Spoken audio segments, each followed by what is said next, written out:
This afternoon we're going to turn our attention from the very small individual particles of the universe, namely the quanta that we talked about yesterday afternoon and this morning with Anton Zeilinger. We'll be turning our attention to the largest features of the universe, right? From the atom to the cosmos. And we're going to be telling that story of the cosmos. George Greenstein, who's a colleague of mine at Amherst College, who you know from 1997 meeting when he was here also with you and presenting on similar themes. We're going to be coming back to those themes because they seem to pose such important questions and issues, specifically around the beginnings of the universe, the questions of beginnings in Buddhist cosmology, and the differences that we often find between Buddhist cosmology and Western thinking concerning the origins of the universe. So what we're going to do then is to invite George to tell his story, to raise some of the large questions that we experience at the hand of that story, that we discover at the hand of that story. Then, following that summary, we'll then turn to Mathieu Ricard, and he'll give a short précis of observations from the Buddhist side concerning, again, the same theme. And then we'll open the discussion and invite Your Holiness as well to speak concerning these large questions. So, without further ado, then George, we're in your hands. Thank you. Anton Zeilinger yesterday began his talk and peppered his talk at many points by reference to the great thinkers who had influenced his thinking. Little quotations from Bohr and Einstein and Mach, and I would like to begin my talk with a quotation from somebody who has influenced my thinking, namely Anton. Anton began by saying, "I want to know why the world is so strange. I need new concepts. The old concepts that we have simply don't allow us to understand the quantum. And perhaps these concepts will come from this collision between two different cultures." I wrote that down. And I feel the same way about the question of the origin. The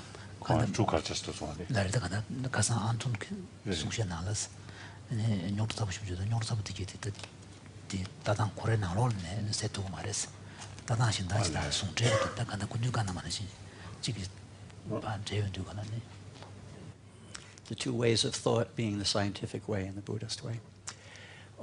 When thinking about the origin of the universe, we have a lot of facts that we know, but they lead us to a gigantic question, which is a scientific question, but it was also a question that takes us beyond how I know how to think. And I think it's a question that takes all scientists beyond how they know how to think. So what we need is a new way to think. So perhaps out of this conversation, some new way to think will emerge.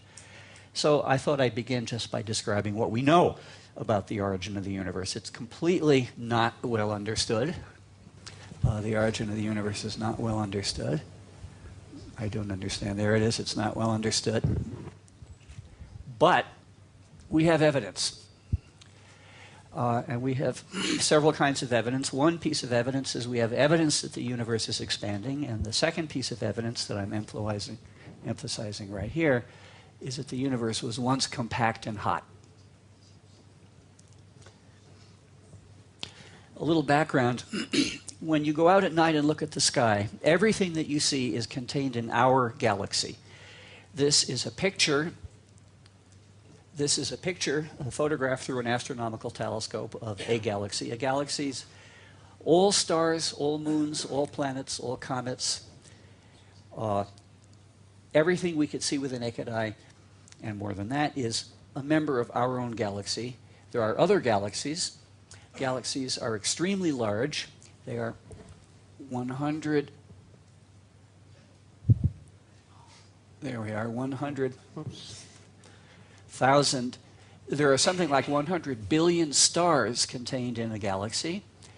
A galaxy is around 100,000 light years across. That means it takes a ray of light 100,000 years to cross a galaxy. For comparison, it takes light year. For comparison, it takes a ray of light a tiny fraction of a second to circle around the Earth. It takes around 1 second to go to the moon. It takes around 8 minutes to go to the sun. but 100,000 years to cross from one end to another of our galaxy. And as you can see, these galaxies, the stars seem to be organized in these very pretty spiral patterns. So what I'm talking about is galaxies. Galaxies seem to be the fundamental unit that we are speaking about when we're speaking of the expansion of the universe.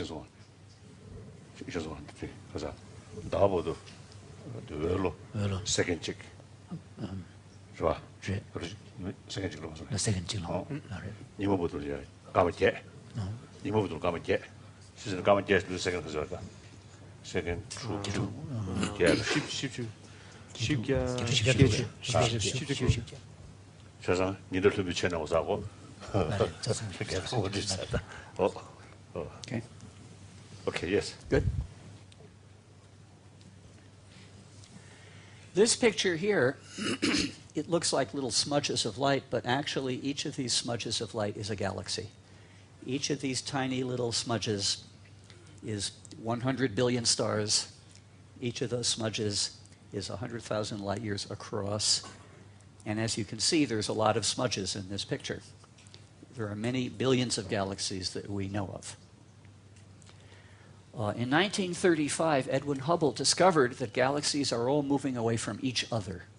Every galaxy is moving away from every other galaxy. If they had been moving at a steady rate, we can calculate how long ago they were closer together. And the answer is 15 billion years ago. 15 billion years ago, the galaxies were all jammed together if they've been moving steadily.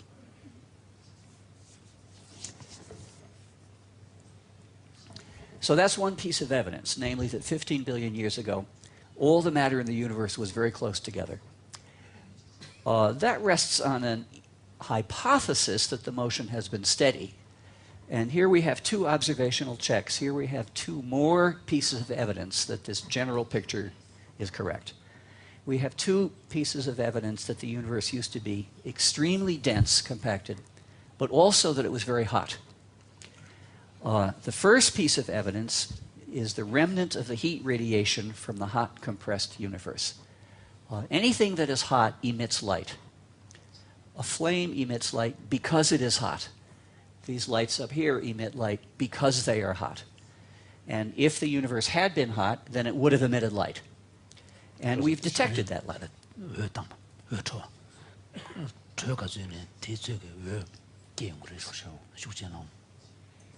That light still exists. It's been detected. A very faint glow filling the entire universe, which is the remnant of the superheated state of the universe. And that light was emitted around 10,000 years after the Big Bang. The Big Bang was this original state of extreme compression. So that light is evidence. The fact that we have detected that light is evidence that we understand all the way back in time till around 100,000 years after the Big Bang. Our general ideas seem to be correct. They are confirmed by observation, starting around 100,000 years after the Big Bang. We also have evidence, a different kind of evidence, that we understand what the universe was like 10 minutes after the Big Bang. And this comes from the fact that 10 minutes after the Big Bang, the universe was so hot that nuclear reactions took place. And these nuclear reactions created certain of the chemical elements. And they created, and we can, if our ideas are correct, we can predict how many of these chemical elements were created.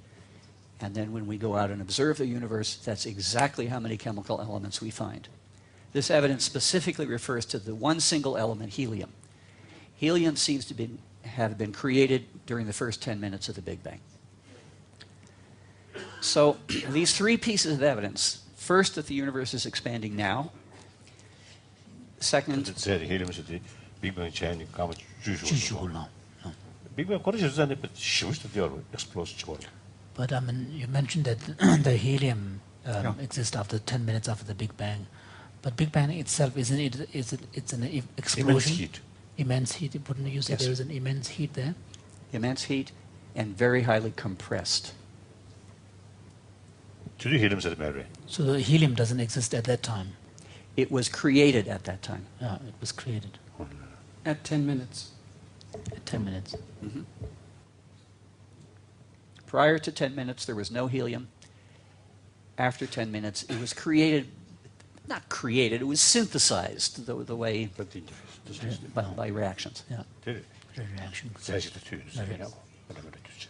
It was not creation out of nothing. Right. Yes.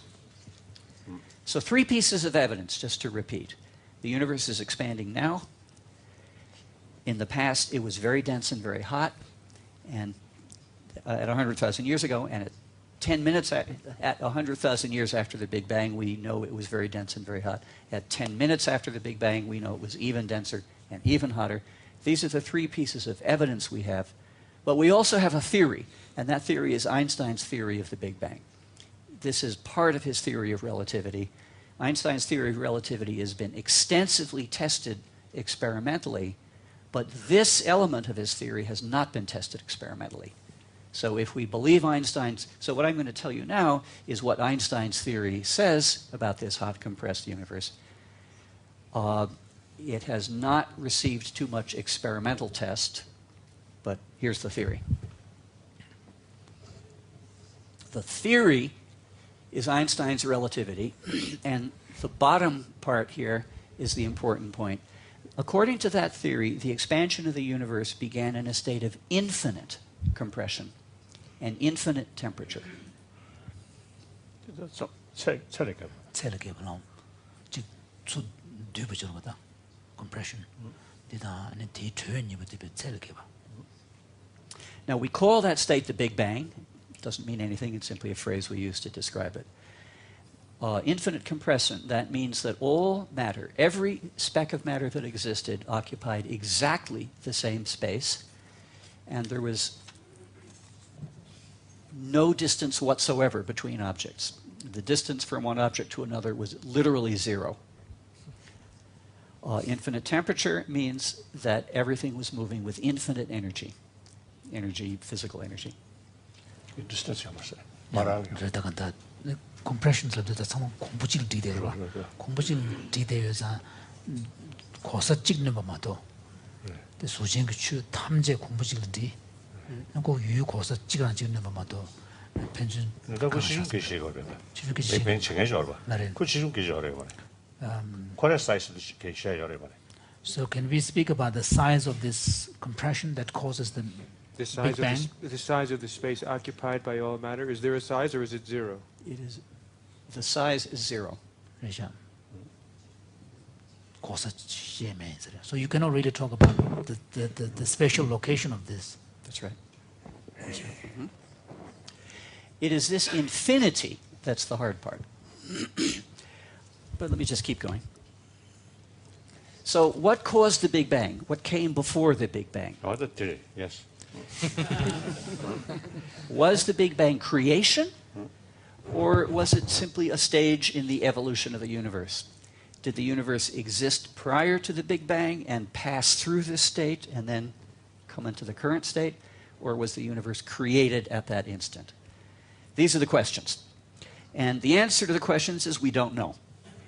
And I'm going to talk... creation 전에 집어버리 지금 나올 리로를 줘래. 말이다. 균 좀 있어서 그거래. So what do you mean by creation here? I mean, As a- prior to the Big Bang, there was nothing, and Yeah. after the Big Bang, there was a lot. 그래서 균좀 있지 creation 그래. So would you say something that is caused event is a creation? If you say that the universe comes from a cause, would that be considered a creation? Micro expression. I want to ask you that question. I came here to ask. Let me just continue, and then we can talk about Oh, yes. this. Let me just continue with... there are a few more things we can say. The reason why we do not know how to answer this question is that we do not know how to deal with all matter occupying exactly the same space. Physics does not know how to describe it. 수신 그 담제 공부직을 뒤제 아니 직다 Teacher maybe such 그래 간다 유 고사질 안 짓는 데서 놀 작업 싶죠. 대신 작업 싶죠. And we also do not know how to deal with all matter having infinite energy. We know how to deal with matter occupying a small amount of space, but not zero. And we know how to deal with matter having a very high energy, but not infinity. And I don't think we're ever going to find out, because we are finite beings. But the reason why we don't know how to answer these questions is the infinity. And the infinity comes from Einstein's theory. But there are speculations. And we can all have whatever speculation we want, but here are some of the speculations within the framework of the Big Bang theory. One possibility is that before the Big Bang, the universe existed, but it was contracting, coming together, and boom, and went out, and we live in the out phase. There is nothing in Einstein's theory that says this would have happened, but there's also nothing in Einstein's theory that says it didn't happen. Einstein's theory has no way to deal with this, so we can say whatever we want. A second possibility... 다른데 그래요. 아무도 지금 아무 예배체. 너무 예배치다 또 시. 그래. 근데 동백 아 소리지. 디제비는 아인슈타인 그랬다. 안창 티르 돈다 대ව잖아요 말이야. 안창 티르 그 돈에 될 잡혀요 말이야. and 안창 티르 그 돈에 될 뇌제게요 말이야. This is that kind of speculation around 마도. Second possibility. The universe existed, it was contracting to this state of infinity, and at that instant all the laws of nature changed. And then it expanded outward again. There are some theories of physics that what we call the immutable laws of nature are actually not immutable, that they can change. The force of gravity suddenly changed. The charge on the electron suddenly changed. Things like that. A third possibility. 나래 무슨 팅슈드. 나래 되게 듣다 간다 주어되지. 네. 간다지 주르메게 들어가시 많이 봐. A third possibility is that the universe existed and was contract. What's the difference between the first and the second then? In the first, the laws of physics did not change. Oh, And in okay. the second, the laws of physics did Okay, change. that's the difference. Okay. 당보시 단체면은 laws of nature 되게 physics 되게 주어만 도체. 그러네. 니버들이야 주어만 도체. A third possibility. The universe existed, contracted to a bounce, expanded, stopped, contracted to another bounce, and this way endlessly. An endless series of cycles. Like that. A fourth possibility, that nothing existed at all before the Big Bang. Nothing in the sense of, well, nothing existed. Now, if we raise that possibility within the context of physics, there's a whole series of enigmas. Enigmas, lab도 간다 대시자마도야. No. For example, if we hypothesize that 대세로 시체 전례 잡다는 거야. 당부디 뭐래야 지금 여버체 대마시. 다들 지금 수팀. 야바차. 근데 자외 지금 춘이기도 좋아하잖아 매버체. 니버디 좋지. 얘네들 춘이들 좋은로. 수버들이야 아니 탑에 버렸지. 양내 양도 파팀 수샤 파팀 수샤지. 다 시버들이야 아니 등을 그게 요 말했어. 얘네들 시버들 라베나 아니 뭐가 저거 나리야. 시대에 뭐지리야 다 드시자마 되지. 가시 제기 그랬어. The fourth possibility is that nothing existed prior to the Big Bang, and within the context of physics, there's a whole lot of questions about that. Here's one question. Do the laws of nature exist if nature doesn't exist? For example, Newton's theory of gravity, Newton's law of gravitational attraction, says that any two objects attract each other with a certain force. Was that true if there were no objects? Einstein says that the speed of light is constant. Was that true if there was no light? Thermodynamics says that energy is conserved. Was that true if there was no energy? Did time exist prior to the Big Bang?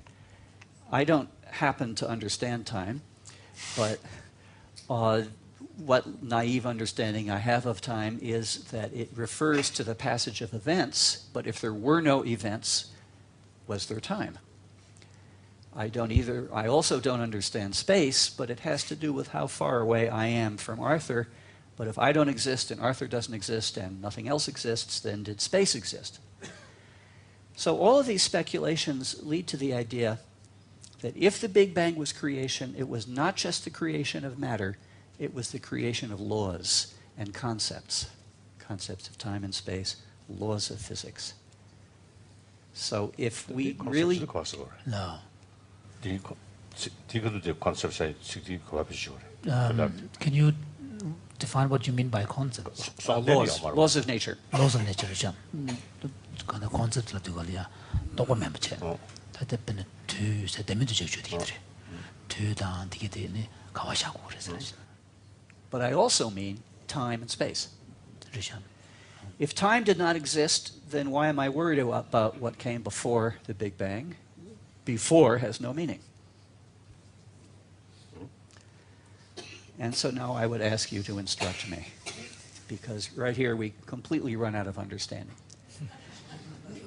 Now there is one technical possible solution to this problem, which is that all of this is based on Einstein's theory of relativity, and Einstein's theory of relativity does not include quantum mechanics.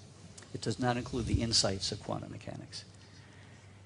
So everybody knows that we need another theory, a theory that includes quantum mechanics and the Big Bang theory. And perhaps if we could create that theory would say that the Big Bang was not infinitely dense and not infinitely hot, but only very dense and very hot. And that theory might tell us what came before the Big Bang. But people have known about this possibility for 75 years now, and no one has succeeded in creating that theory. So it may be that we're never going to succeed in creating that theory. So I don't think we should just wait until physicists come along with a new theory to start answering these questions. So here all science has run out of understanding, and this is the current status of the question of the origin of the universe.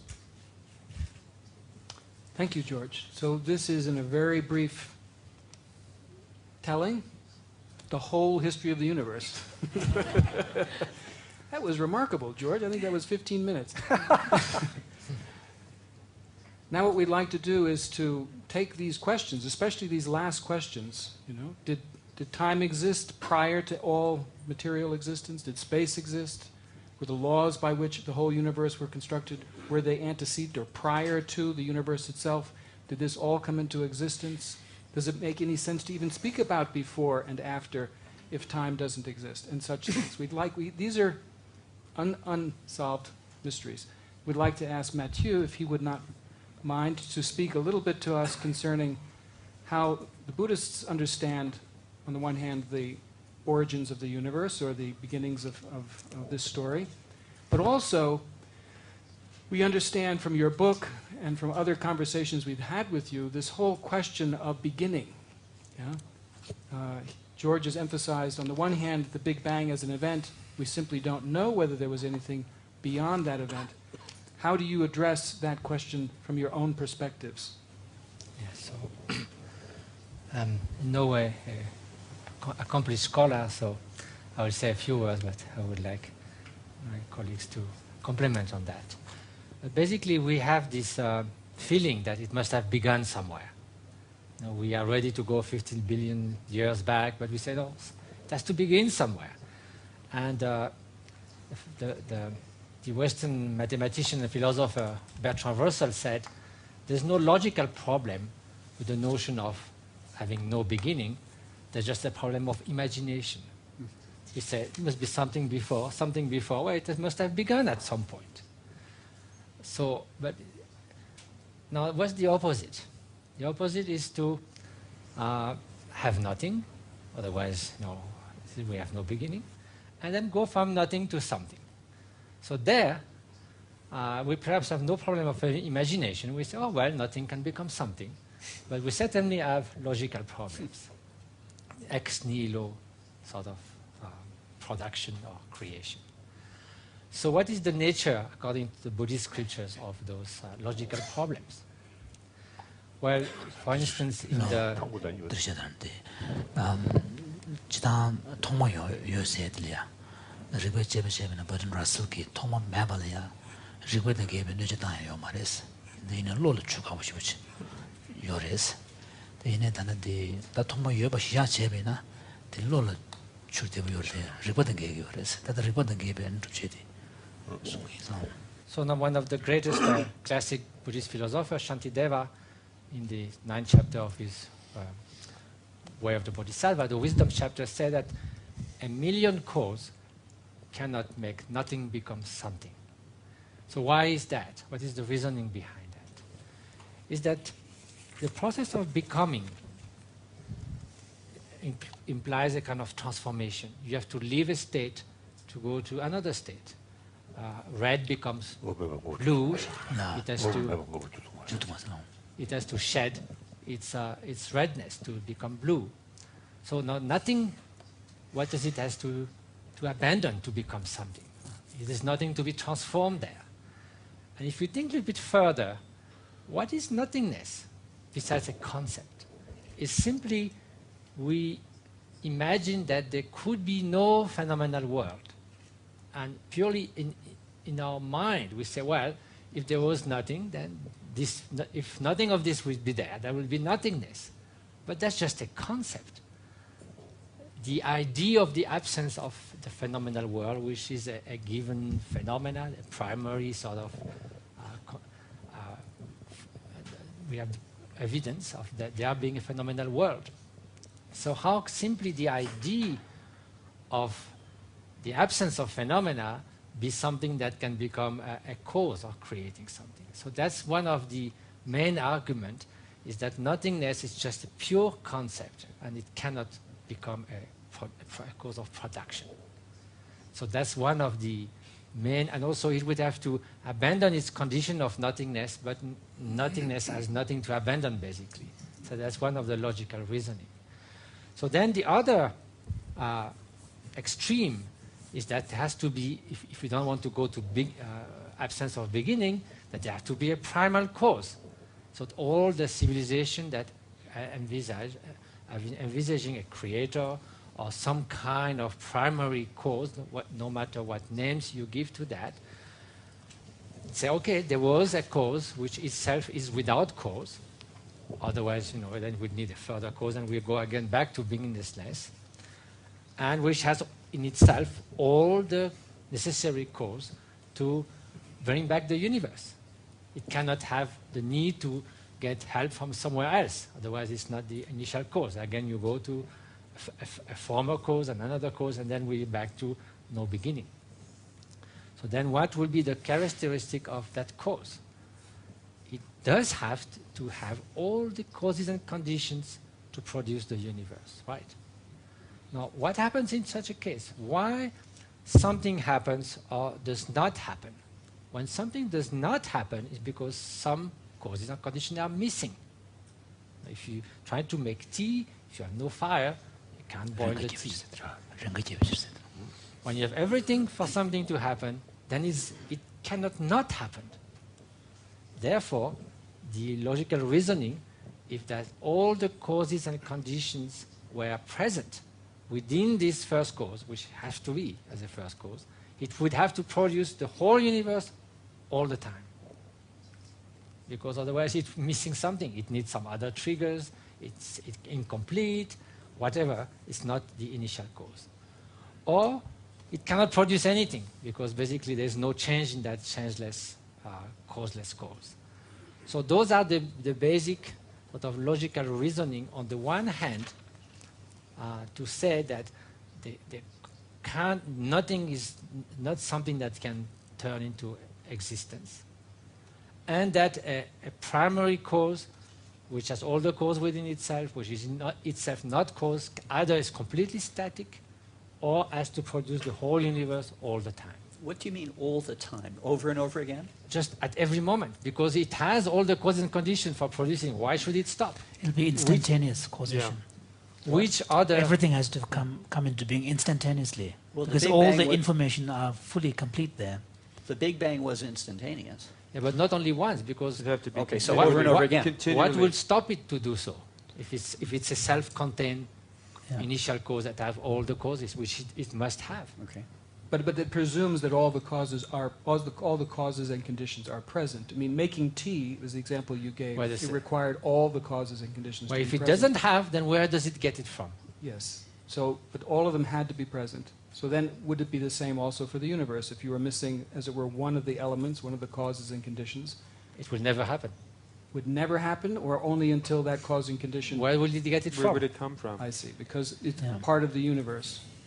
So at every instant in time, somewhere there's a universe being created, is the idea.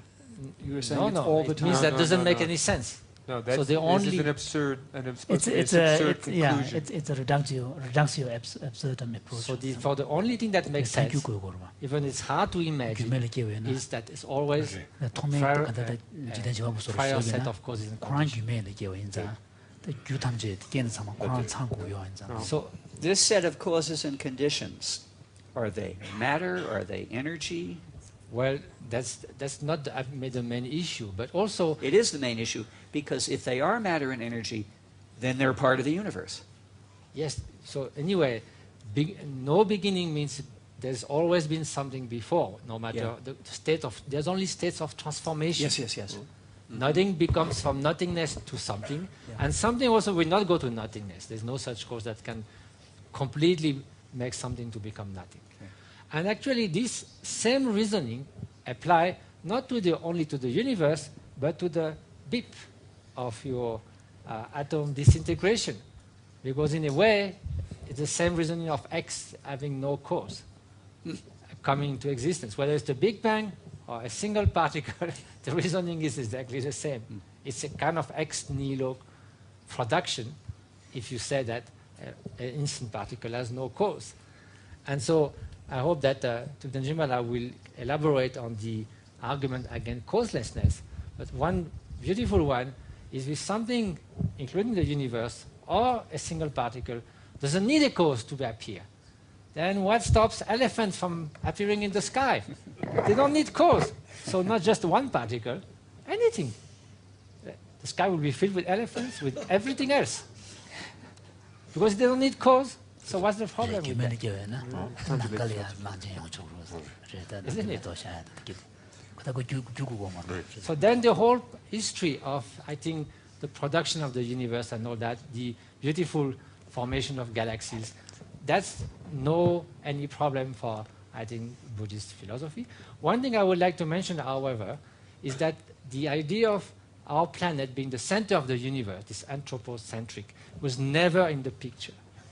From the sutras, they speak from the beginning of billion-fold universe. Ours being a small unit, 1,000 of those being a secondary unit, 1,000 of those secondary units being a tertiary unit. That means a billion-fold universe. They speak of universe being like curtains of lights, like horses spouting fires, wheels of lights, all these beautiful images that you seem to be already looking in the Hubble telescope. So, of course, it doesn't mean that there were somehow someone looking at that in some way, but still the idea that there was almost infinite possibilities, universes, and also beginninglessness also as another thing. There must have been life, there must have been consciousness in all those billion universes. So the problem also of this single localized, so in a way our Big Bang is a very, very small part of history from that perspective. And so in that sense, and also it solves another problem, the famous intelligent design. If it's always been there, what do we need for an intelligent design? And what do we need for the so-called fine-tuning of the constant of the universe to make it happen so that life could be there and we could be there to observe the beauty of the universe? It's not necessary, because it has always been together, so of course they cannot be mutually incompatible. So the fine-tuning is almost perfect. It has to be. So this is, I think, a few ideas, but I wish that you might comment on that. I'd like to hear what His Holiness has to say. I don't really have anything to add in particular. I would say only that the one interesting point that might come up eventually would be the notion that causality requires change, as you pointed out, and that if something changes, then it changes by its very nature, which means that, at least on some Buddhist accounts, this means that all things are instantaneous, which would also be, they only exist instantaneously. for a moment. They are all momentary. So this would be yet another argument against the notion that the Big Bang is an absolute beginning. But I don't want to go on there. I'd like to hear what His Holiness might have to say here. I don't know. Your Holiness, 딩봉을 역사도. may I pose a more leading question? 지사나 지난 토마 열었을 때는 롤 샤도 열었지. 나린. 리뷰 더 야마레스. 나린. 지난 토마 야마랬을 때는 롤 샤비도 열었지. 리포트도. 또 지레샤. 자도 잡죠. 셰샤게도. So His Holiness says that he has 100% support for Matthew when he contrasts the problems, the concept, the imagination problem versus the logical problem with respect to beginning and beginninglessness. So the idea that we can imagine, it's easier for imagination when we say there is a beginning, but logically we have more problem. But it's harder to imagine when you say it's beginningless, but logically that seems to be more in tune with the reason. 다들 예. 그래서 이제 좀 말해. 응원동은 시슈즈 대식자와 미술쇼 말해. 그죠? 이제 좀 말해. 맞다라 있다. So here His Holiness was saying that 지난 사도 때 말해. 지난 통을 열어서는 대식자와 미술쇼 he would concord with Nagarjuna in his precious garland, where Nagarjuna says that when the Buddha was asked whether the universe, whether there is end to the beginning, the starting point to the universe, the Buddha did not respond. He remained silent. So I follow that. I really don't know. That's very interesting about that. Very difficult to make conclusion. Very difficult. Well, in any case, the present is present. It's really effect. So that's more important. And accordingly, future is important. Past, okay. Well, here, instead Here's it's an better to have a example. nice sleep. if you want to lose a little sleep, here is one instance of the future, namely, if the current expansion of the universe turns into a contraction, then the question is, what is our future? Is our future that we simply pass out of existence in the second Big Bang, or somehow get transformed into a third Big Bang? This also, these mysteries refer to the future also, if the universe's expansion reverses into a contraction. Now, the technical evidence...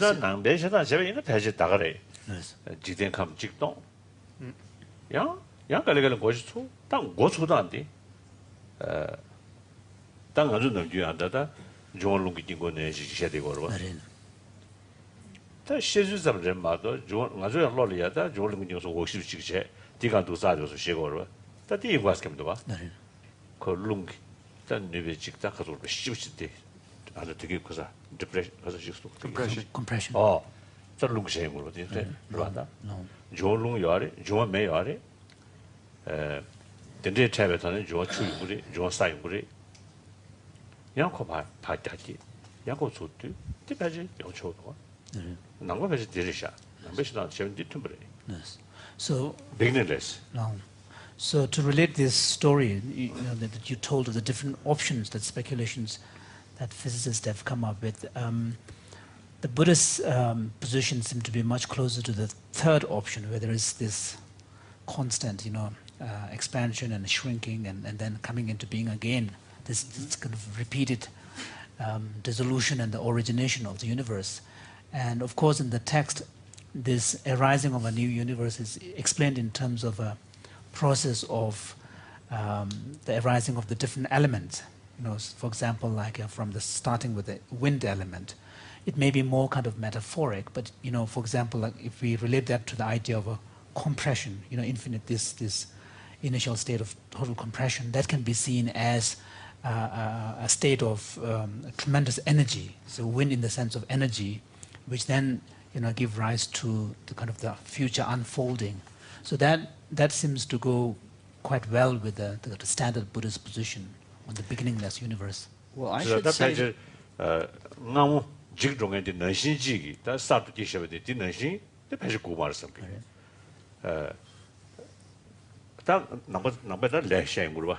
저자 개발 냐마지기 직전 디기 차단디 제 롱저브 심진 그 레지 왕래 코리아지 중요하다는 말을 직. 다 직전 강 사업실에 있잖아요. 야 될 롱저브 심진 디기 야 랜단기 때문에 영수도 가버렸어.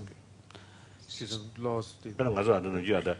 변하지 감송구지도 송금도 아직 시야이 되잖아요. 가는 전화 집에 가서 원부 장관으로 지셔야 되요 받아. 뭐뭐니 저도 그래. 그래서 하다. 장관님 시야 되도 와. No. 요르다. 네. 좋아. 왜 어쩌면도 와. 저러다 대주 제대 코르코레 심지 소설 라왕기 코레 풍부디 야 대다 뜸부지 또도 매매매 용도 비슷 와. 다 풍부디 강을 쬐세 치능 직전디 매매매 용도 없어.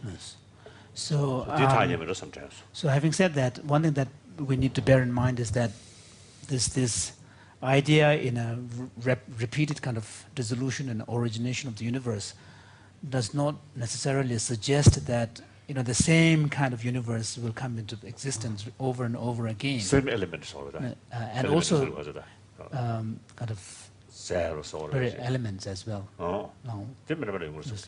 So you can envision a new universe with a whole set of new properties and elements that may not be the same as the one that existed before. And here, of course, from the Buddhist point of view, karma has a role to play, because the origin of the universe is tied to the kind of the karmic causation of beings who are going to futurely inhabit that universe in future. Yeah. So, for example, within the Buddhist text, there are discussions of different realms of existence, and within these different realms of existence, beings have different constitutions of existence, physical embodiments with different faculties. So there's this notion that, depending upon the environment in which one inhabits, there's going to be a difference in the physical constitution of the sentient beings. So similarly, one could imagine a world where it could be very different from the world that we inhabit. Universe. So once again, if we understand this correctly, there is now not a mental causation, but there is a karmic factors which can influence a physical unfolding. Yeah. So again, there's the two levels of, we might say, causation. So I take it as we go back in time not only with the story that George told concerning the material universe, but we also go back in time concerning the consciousness part of the universe. And that these... 다디야 남들도 계속 조소해. dunde 남산 랜드 계시디 셰규 아이성. dunde 디제셔 타다로리아. 즉 셈데 세미 타다로리아 고투든데 된적으로 다 직세. 다 시즈 디나라. 나세기 그룬기 캐바드 데 타네. 아니 두사부터 셰지가 다디 랜드 준대셔 돼. So one thing that we 리커즈지 랜드의 존재가 알리기도 와. 리커즈지 랜드의 존재도 드라마에 쳐도 와. 다디야 차 만들었음기. 단역도 사오셔야 돼. 벤타지 터도디 랜드 타지 또 타지 제법 거는 주의지. 타지 제법 차서 센데 돼요. 레저성이면 단지지만 권내 계세요. 네. So His Holiness was saying that we already had discussion about causation, and from the Buddhist point of view, when we speak of causation, it is important to bear in mind that we're not immediately meaning karmic causation right there. Not immediately meaning karmic causation. Okay. Because karmic causation is a subset of the general law of cause.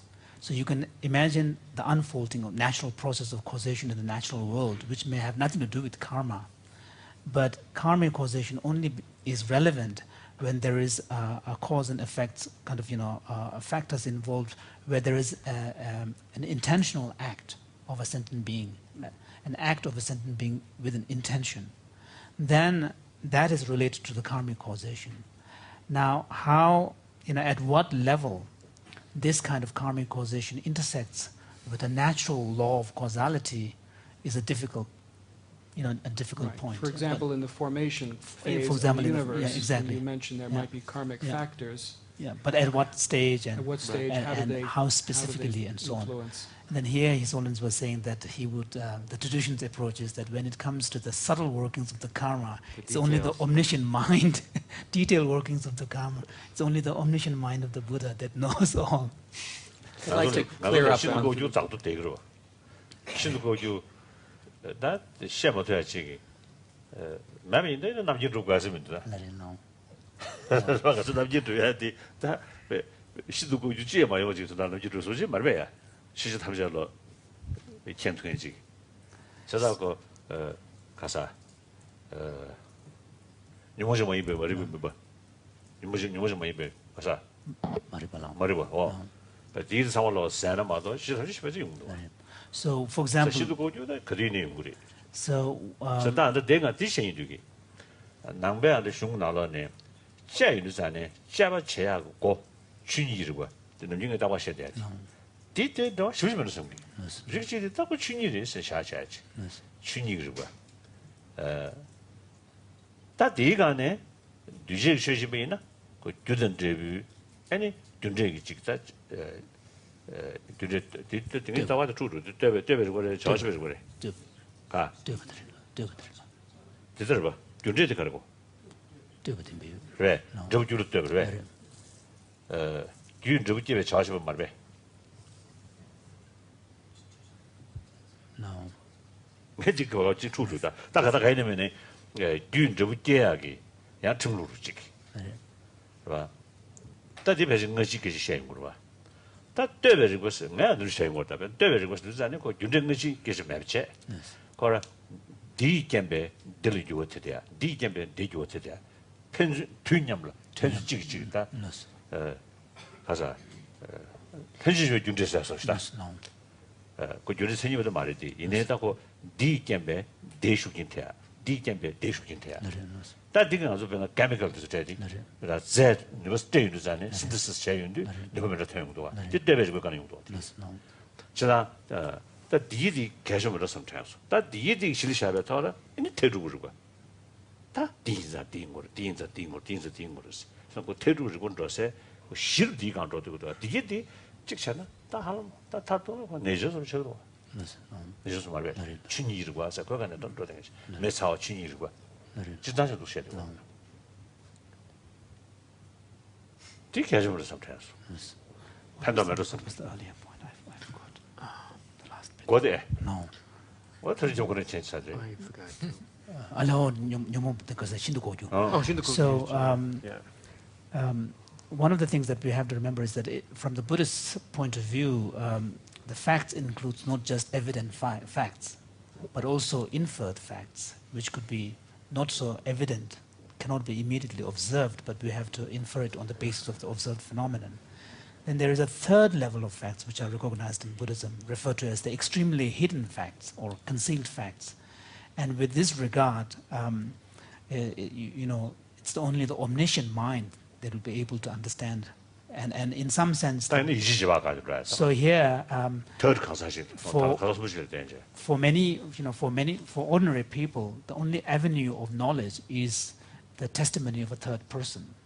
So that becomes the only available source of understanding of that particular fact. 근데 third person인데 다 주범이 뭐지? 그냥 중국으로 먹은 거지.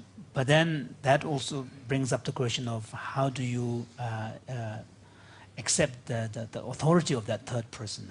You have to, it just cannot be any evaluate the third person. So that brings up a host of questions. 내가 지금 뒤에도 시도 고주 되는데 때문에 다 롱러 무시 겨더라.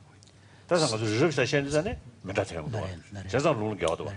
And one of the criteria used in evaluating the authority of that third person in the Buddhist context is, of course, we're talking about scriptural authority here, is to how far the scriptural descriptions are internally consistent. Now, with regard and how whether or not they contradict, confirmed realities, that have 뒤에 evident. 보면 통문주 때문에 잘 무슨 소리 나오면 중세 고주 때문에 살이야. 지방은 나오면 다 시도 고주 때문에 살이 이지 지방은 나오면 다디 이지라서야디 가서 숨버디 숨면디 다 주미소 디 숭셰베 다번 문주던 바다지 고주던 바다지 살이야 따라베 라트야게 돼봐 디 송어부 지고 임바 그봐 다 신고 다른 하나도 신고 인등에게 내주 뒷담배 흉코를 내진 것이 겨 다 늦지게 두지게 타네 아다 롱다 차샤야 돼 이차 So there is a very complex criteria of evaluating the authority of this third-person testimony. And for example, with regard to a particular scripture, when we evaluate it, it needs to be with respect to the first two levels of facts, the evident fact and the inferred facts. The statements should be logically inviolable. They should conform to our evidences and so on. And even with respect to the third level of facts, which is extremely concealed, first of all, the speaker should be someone who doesn't tell a lie. And furthermore, the statements that are made within that domain, which is the domain of the extremely hidden or concealed phenomena, it should be internally consistent. So there are all these criteria which are used to determine whether or not the testimony can be taken as valid. So, but His Holiness was saying that with respect to what is important is to appreciate the overall approach. importance of the useful. Now, what may be helpful in appreciating the Buddhist perspective here is to look at what in Buddhism we speak about 4 principles which provide an avenue of understanding the nature of reality. These are the principle of nature, and principle of dependence, and principle of function, and principle of evidence. So, and the first principle is really we get to the primary level of reality, where we get to a point where we simply say that's the way it is, and in other words, you do not that the Chinese will listen to that didn't pan then to so when you arrive, so when you get to that point now, which is the principle of nature, when your discourse has reached at that level, then basically, in a sense, it's the given. That's the way it is. You cannot go beyond that boundary. So His Holiness was saying that if he is forced to accept the objective randomness that Anton is talking about, then he will have to interpret it in terms of this, this nature principle of nature. Beyond explanation. No need for sort of investigation. Okay. So based upon this principle of Probably nature, right. Based upon this principle of nature, then you have principle of dependence, where then the explanation has more to do with the interaction between the different elements. So here there's some parallel with the notion of chemistry, where you have new properties that emerge as a result of interaction of different, and one can see these as kind of simultaneous causation, but causation in a loose sense, one mutually reinforcing and complementing each other, so where there is a kind of an interrelationship. So invisible, the subtle way effect. So there might be kind of mutually kind of reinforcing effect even at the galaxy level. Very subtle and Yeah, subtle. Yeah. And then the third principle is the principle of function, and here we're talking about law of causation, cause and effect, function in the sense of producing something. So at the previous level, we're not speaking about the law of causation, law of just subtle causation. influences Yeah. that are not. They are more causal like in the convention. interconnections. Yeah, interconnections. And then based upon these three principles, then the principle of evidence comes, which is the use of logic, reason, because of A, B, and so on. So that takes into account the principle of nature, principle of dependence, and principle of function. So that may be helpful, His Holiness was saying. I think Richie has a point of clarification he'd like to ask. I just wanted to go back to the issue of karmic causation and the notion that intention is critical for karmic causation. I wonder, Your Holiness, if you can talk to us and help us understand what you mean by intention. That's something that's very important in the Western mind sciences and neuroscience, and I think it would be of great interest for us to learn more about the Buddhist understanding of the notion of intention. 군루자래. No. 다다 레줌 되게 네, 군루 그러니까 군론단 대화 이거 직도네 아니 맞아 지단 규단 대비 좀 말했어. 네 차시지 군론 대화를 레줌 링크스 뭐 그래서 군론세 때 개침 싶어 차도스 디 남병원 다단제는 안 되게 시에서 지단 시에다 다 레레 살마지 버절마서 다 되는 거야. 약국시 살고 같이 버보다. 안 되게 시에 돼야지 하나 가서 우리 변에 신도 선지기 디 데부지야데 그 균적이 자치기 하는데 디 신도 선들이야 데부지에 자치가 사박하게 뭐 생각해 버보다. 그봐. 다 균제 저한테가 어디 그러고. 이네 그 스미 인자네 그 사박하게 뭐. 당아서 레 세대야데 레스도 자와로 봐. 자와서도 집업부지기 제외다 그지도 와. 다도 두시하면서. 다음에 균적이 자치는 실로를 자도 자초데. 안다 급도 그 시대야데 레스를 비차와. 자와서 전에 집업부지. 자지. 저전에 300 캐월리. semdenji tadi de meno So dai ne le ko na se ma sha du sa ne ya sa la ma sha la ma sa bo sha sa ni ge chang sha sa ni ge mo yong de do. Yes. The concept of karma is actually a very complex one. So His Holiness was saying that he was just making a very broad, generalized statement of karmic causation versus a natural, normal causation. So to take an example of, say, a growth of a tree from a seed, a fruit tree from a seed, that natural causation that is involved, the processes that are involved, on the part of the seed, there is no intention. So that process is kind of a natural process. But when we speak of karmic causation, karma generally, literally means an act. And act here presupposes an agent, a person who is committing the act. So therefore, intention of an agent already comes into the very understanding of the definition of the act itself. So are all acts intentional? So, however, within the karmic action, there are different types of karma. You have some which are committed but not accrued, then some which are accrued but not committed, intentionally committed, some which are both. And do these connect back, coming back to what George was describing, and you mentioned that there are these karmic factors or influences with regards to the formation of a new universe. If there are always agents, does that imply that there's always, even in the very early stages of the formation of the universe, that there is also agency? So this is the problem.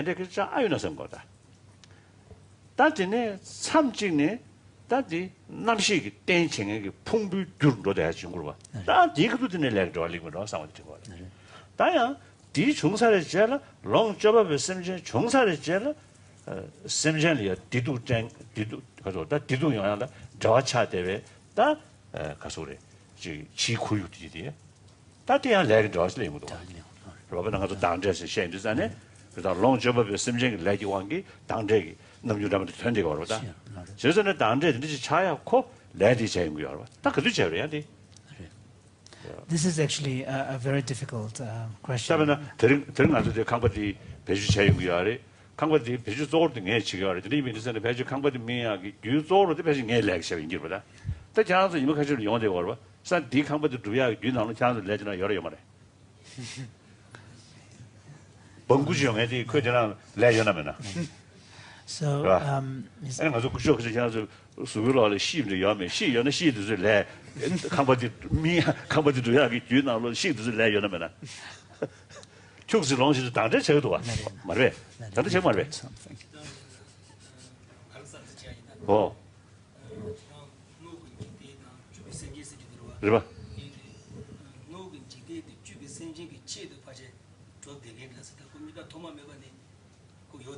对，就是龙脚不去，要把印象龙姐姐女几点的差不多底线的，他确就些，但是来就忘记。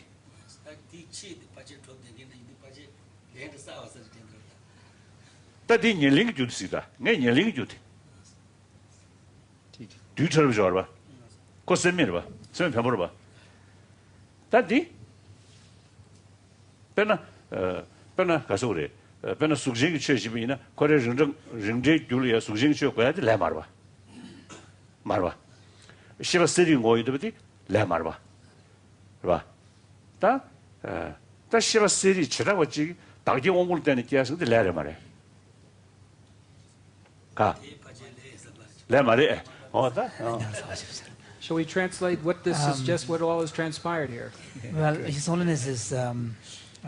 Let me first translate Translate and the then, first part, yeah, and then you can give us a sense of what the discussions dialogue will was make about. sense. Yeah. And then we also have to remember we have a tea break coming yeah. up, but we're at an important moment. So His Holiness was saying that Arthur, your question is really takes us to the heart of the difficulty here, and the difficulty is, for example, if you take, this body, for example, from the point of view of the material continuum of this body, and if you trace it all the way back to the origin.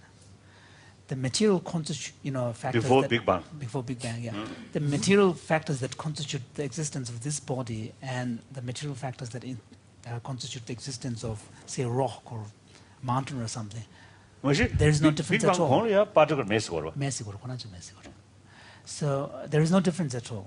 So it's simply a process that evolves and takes different forms. Now the question is, at what point does this process that is naturally evolving come to be affected by karma?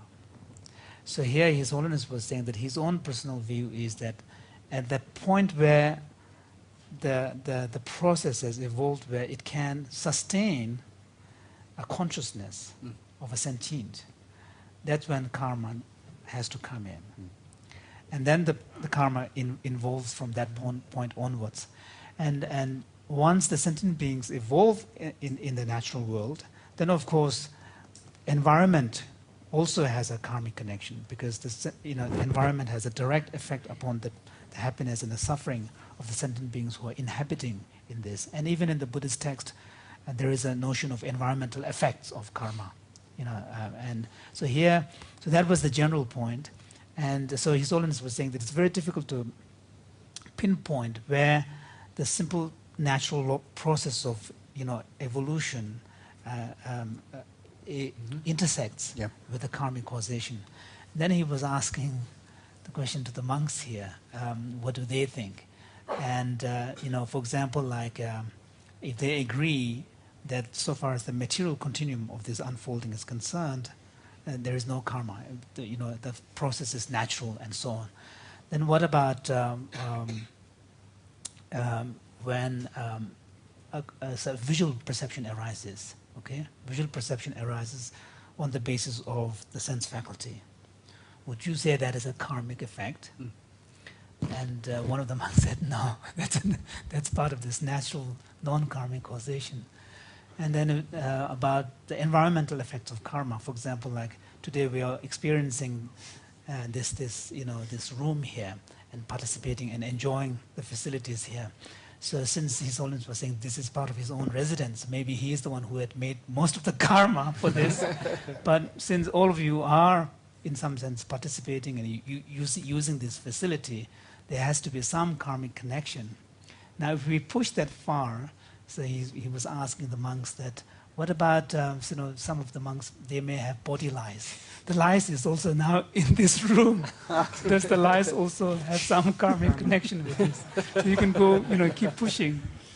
So of course, if the karmic link there, when 강바디 그로 주차를 제대 배지 말바다 그들이. So even in the case of this even in the case of this house, this environment. Yeah. So where does the karmic comes in? Is it after the house has already been built, or how do we take it to the causal stage? And if so, how far are we going to take it? All the way up to the beginning. Well, I think one of the most important places where karma can happen is during a tea break. And we are, in fact, at This is a fruit of a positive karma. Positive karma, but we would like to bring you much positive karma. So, in as much as we are in your house and home, we thank you for that, and we also thank you for the tea that we're about to enjoy. So we'll come back in about 15 minutes, if that's all right. So by by this clock, please.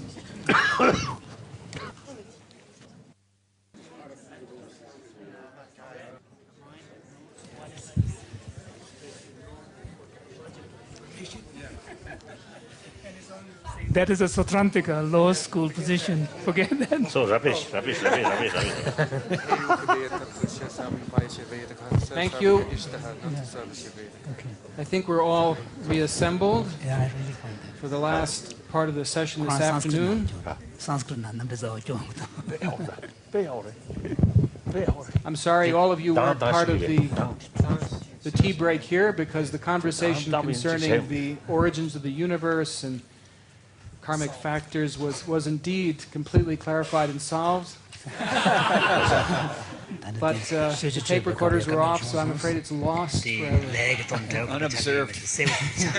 Unobserved phenomena. Unobserved insight is not an insight. Yeah.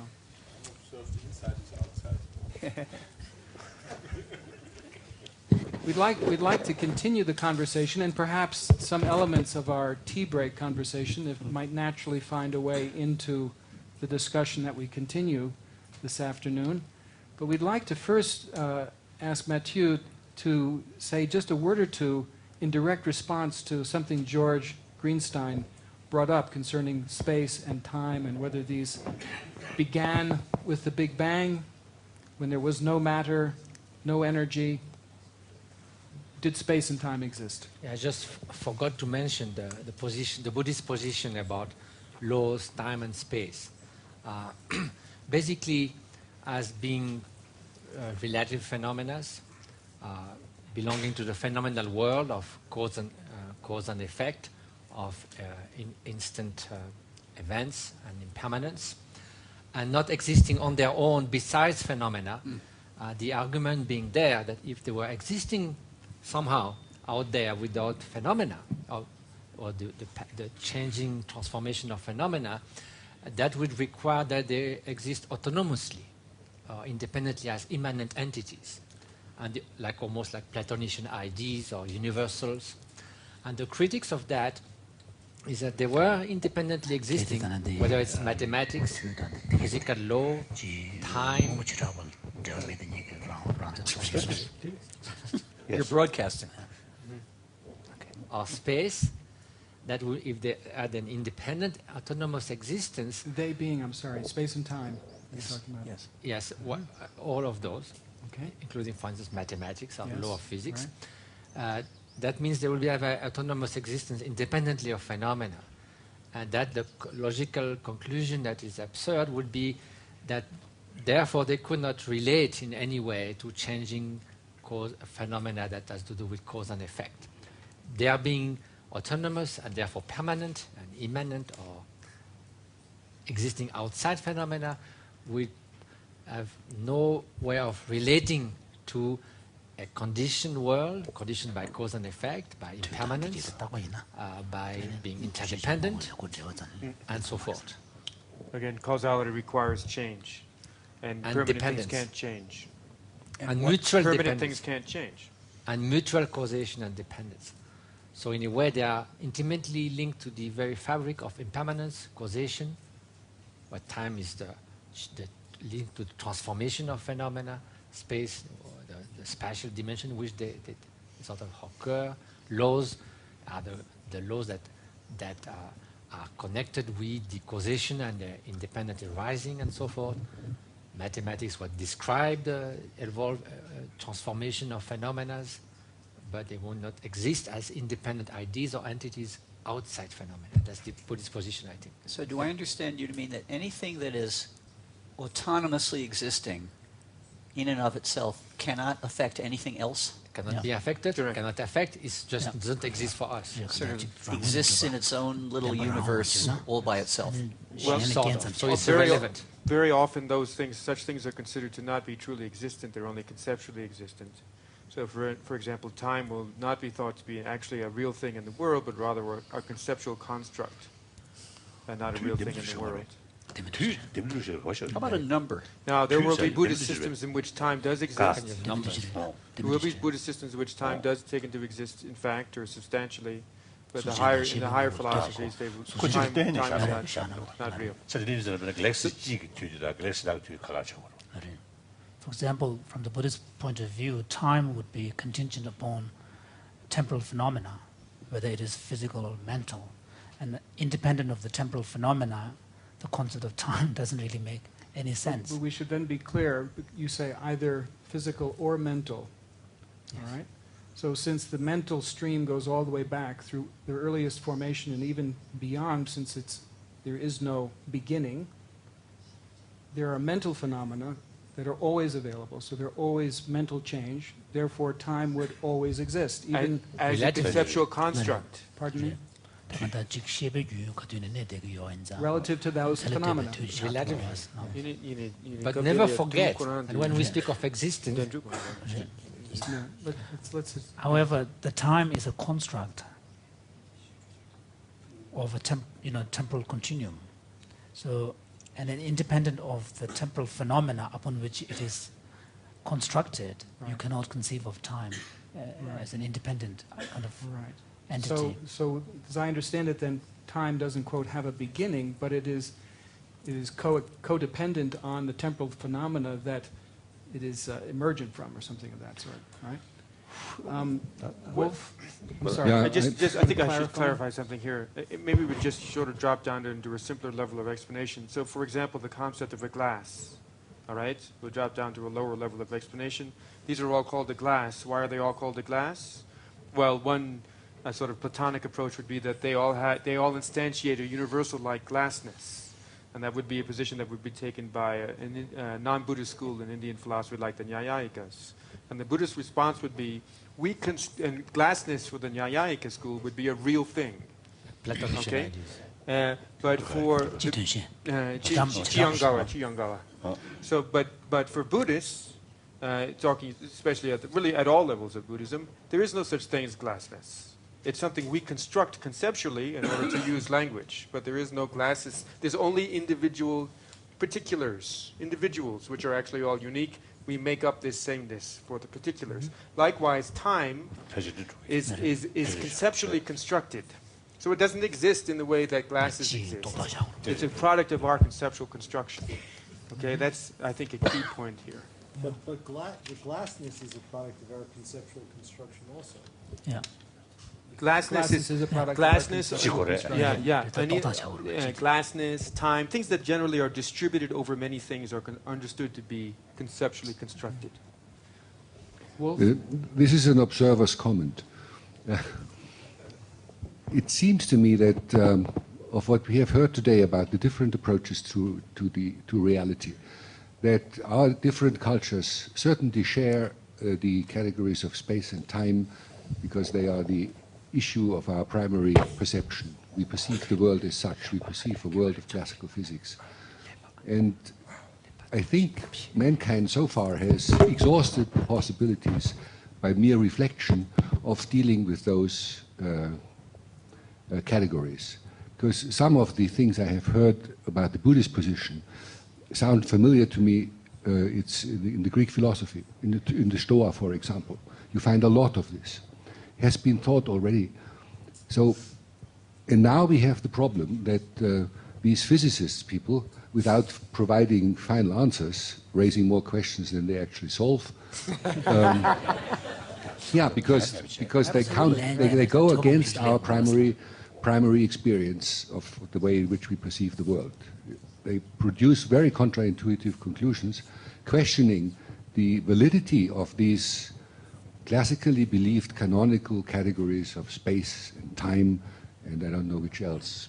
There may be a few more of those. So maybe we have to abandon those concepts. Wouldn't that be a solution? Well, it's not a solution, but we may have to abandon them, which will put us into a very strange world, because this world will no longer be intuitively graspable. And the question is, how do we feel in a world in which we play with categories which are intuitively no longer plausible in everyday life? We're already in that world. Yeah, some of us, others not. I mean, you have the privilege of being in this strange world at home. But So what's your question? What is it like? It's like what it is to be me. That's what it's like. And it's not very different. no, the question is not whether we have a collective problem that is not a specific problem between Buddhist culture and Western culture, but it's a problem that we all deal with categories that we have derived from intuition and primary experience. And in this respect, we resemble each other. There are different positions, but they have all been exhausted, more or less. And now we see that these primary categories may not be valid. And this puts us in the same trouble. We row in the same boat. So that was the point.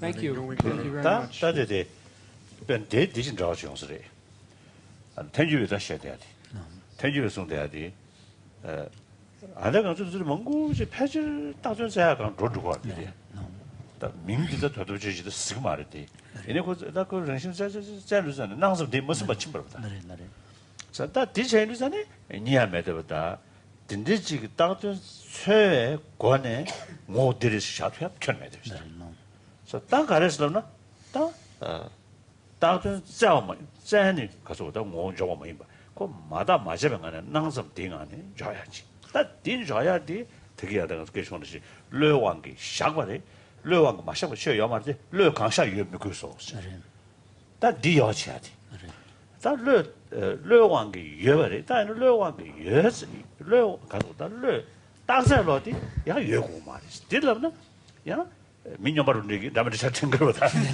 저디 이니처는 거 그래 용마로 따고 지도산에 따고 르 지장 다 된지 여도 메시아디 트네 예미자니 가서 예미 타져 돼야 매체 따고라 마다 마자병 안에 지대나 차관 다 나와 녀야관에 차관이 죄송아 다 차관 대상시 녀버지 그 령올레 지 자대어로다 그 주나 대왕이 또 주나서로 그 닝주로 대왕이 그런 영어 용식이다 그봐 다 디딩메 인도산에 타녀베 로신지 민으로지고 하랬어 그래서 다 너무 미직 때 인도산에 다 디디레샤잖아 그 잡혀야 되지 다 너무 미직이 잡혀 여바 상게 미쳐봐 딩오디 단담 다 딩오디 코라 속도를 가네 샤베 이나 무시 로봇이 그 속도 신는 게 요즘 속도 어디 배지 로봇이 믿은 식을 봐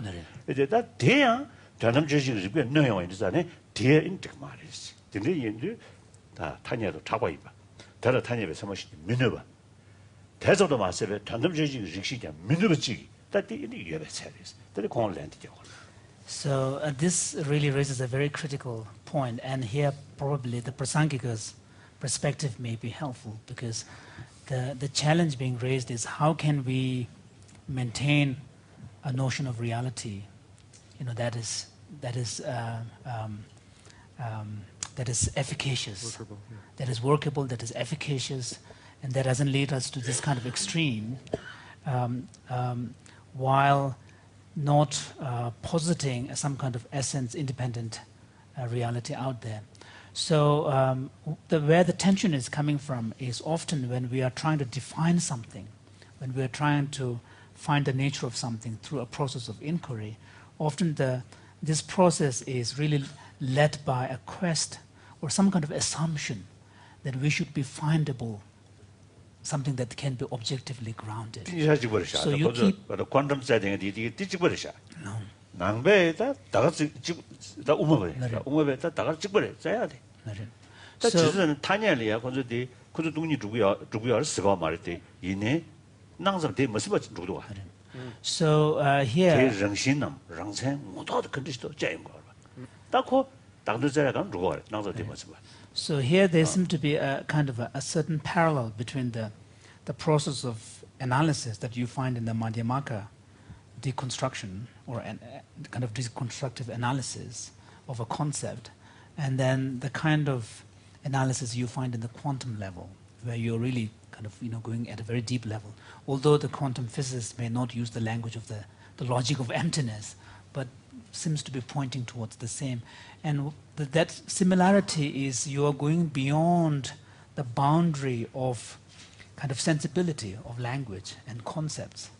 And you're not staying within the domain and at the level of experience, mere experience and mere phenomenal appearance or experience of the individual. You're going beyond the boundary of that. And when you search for something by going beyond that boundary, and basically the assumption is that you're looking for something that is objectively groundable.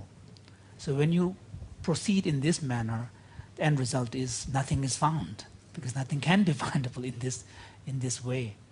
So then the question is, how do we then make sense of the reality? How can we, in some sense, create a notion of reality that is efficacious, that can, on the basis of which we can accord our law of causality, all the functions that we all agree, and so on. The existence. So in other words, reality, the existence. So here the Pasangika's suggestion has been to say that criteria has to be not objective. That criteria has to come purely from the subjective perspective. So here the role of observer and observation comes into the picture. And so what would be that subjective criteria? The first one, that observation or observer would be, it could be a person's experience. It could be a shared convention and language. What else would be? Shared language, convention, experience, and that's commonly accepted. Commonly accepted.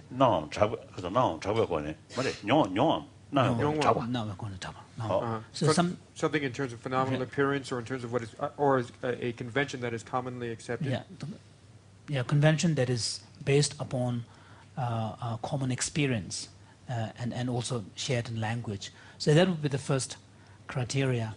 But here, of course, if we just simply say a personal experience, then you can have all sorts of crazy people saying, well, I'm going to call this, I would say this exists because I feel it, I see it.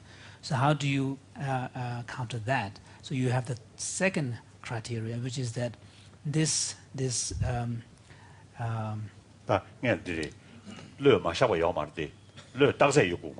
So, sorry, we have to step back. So there is, therefore, we cannot speak of reality independent of an observation by a subjective experience. However, that doesn't mean that anything goes so long as you mentally want to designate. So you have, how do you keep the middle way between a subjective criteria, but that also doesn't slide into anything goes. So here, you need the second criteria, which is that it has to be a convention that is not only affirmed, or phenomenal appearance that is not only shared, but also something that does not contradict another valid conventional cognition. Conventional cognition, actually, another valid. So something like third person, or even one person, in different time. Subsequent realization. So that this way, someone's egocentric kind of conventions can be negated. But even here, we need a third criteria, because we may all share a convention and a belief in some kind of objective independent existence. So then we can all mutually reinforce each other's a perception, but that doesn't really accord with reality. So here the third criteria is that that convention should not be also contradicted by an inquiry into the ultimate nature of reality. Because when you presuppose intrinsic existence, objective intrinsic existence, that can be contradicted by an inquiry into the ultimate nature of things, which is basically emptiness.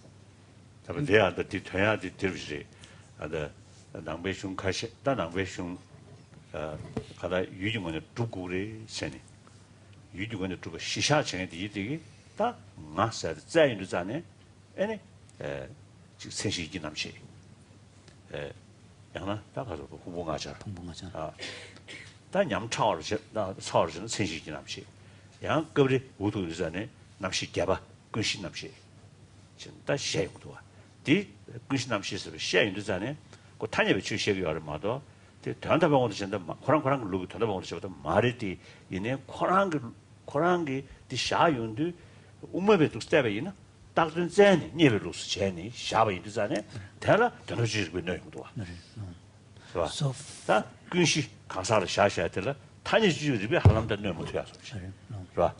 미션을 좋으시는 데서 관심을 하시고 다 던져지고 있는 내용도.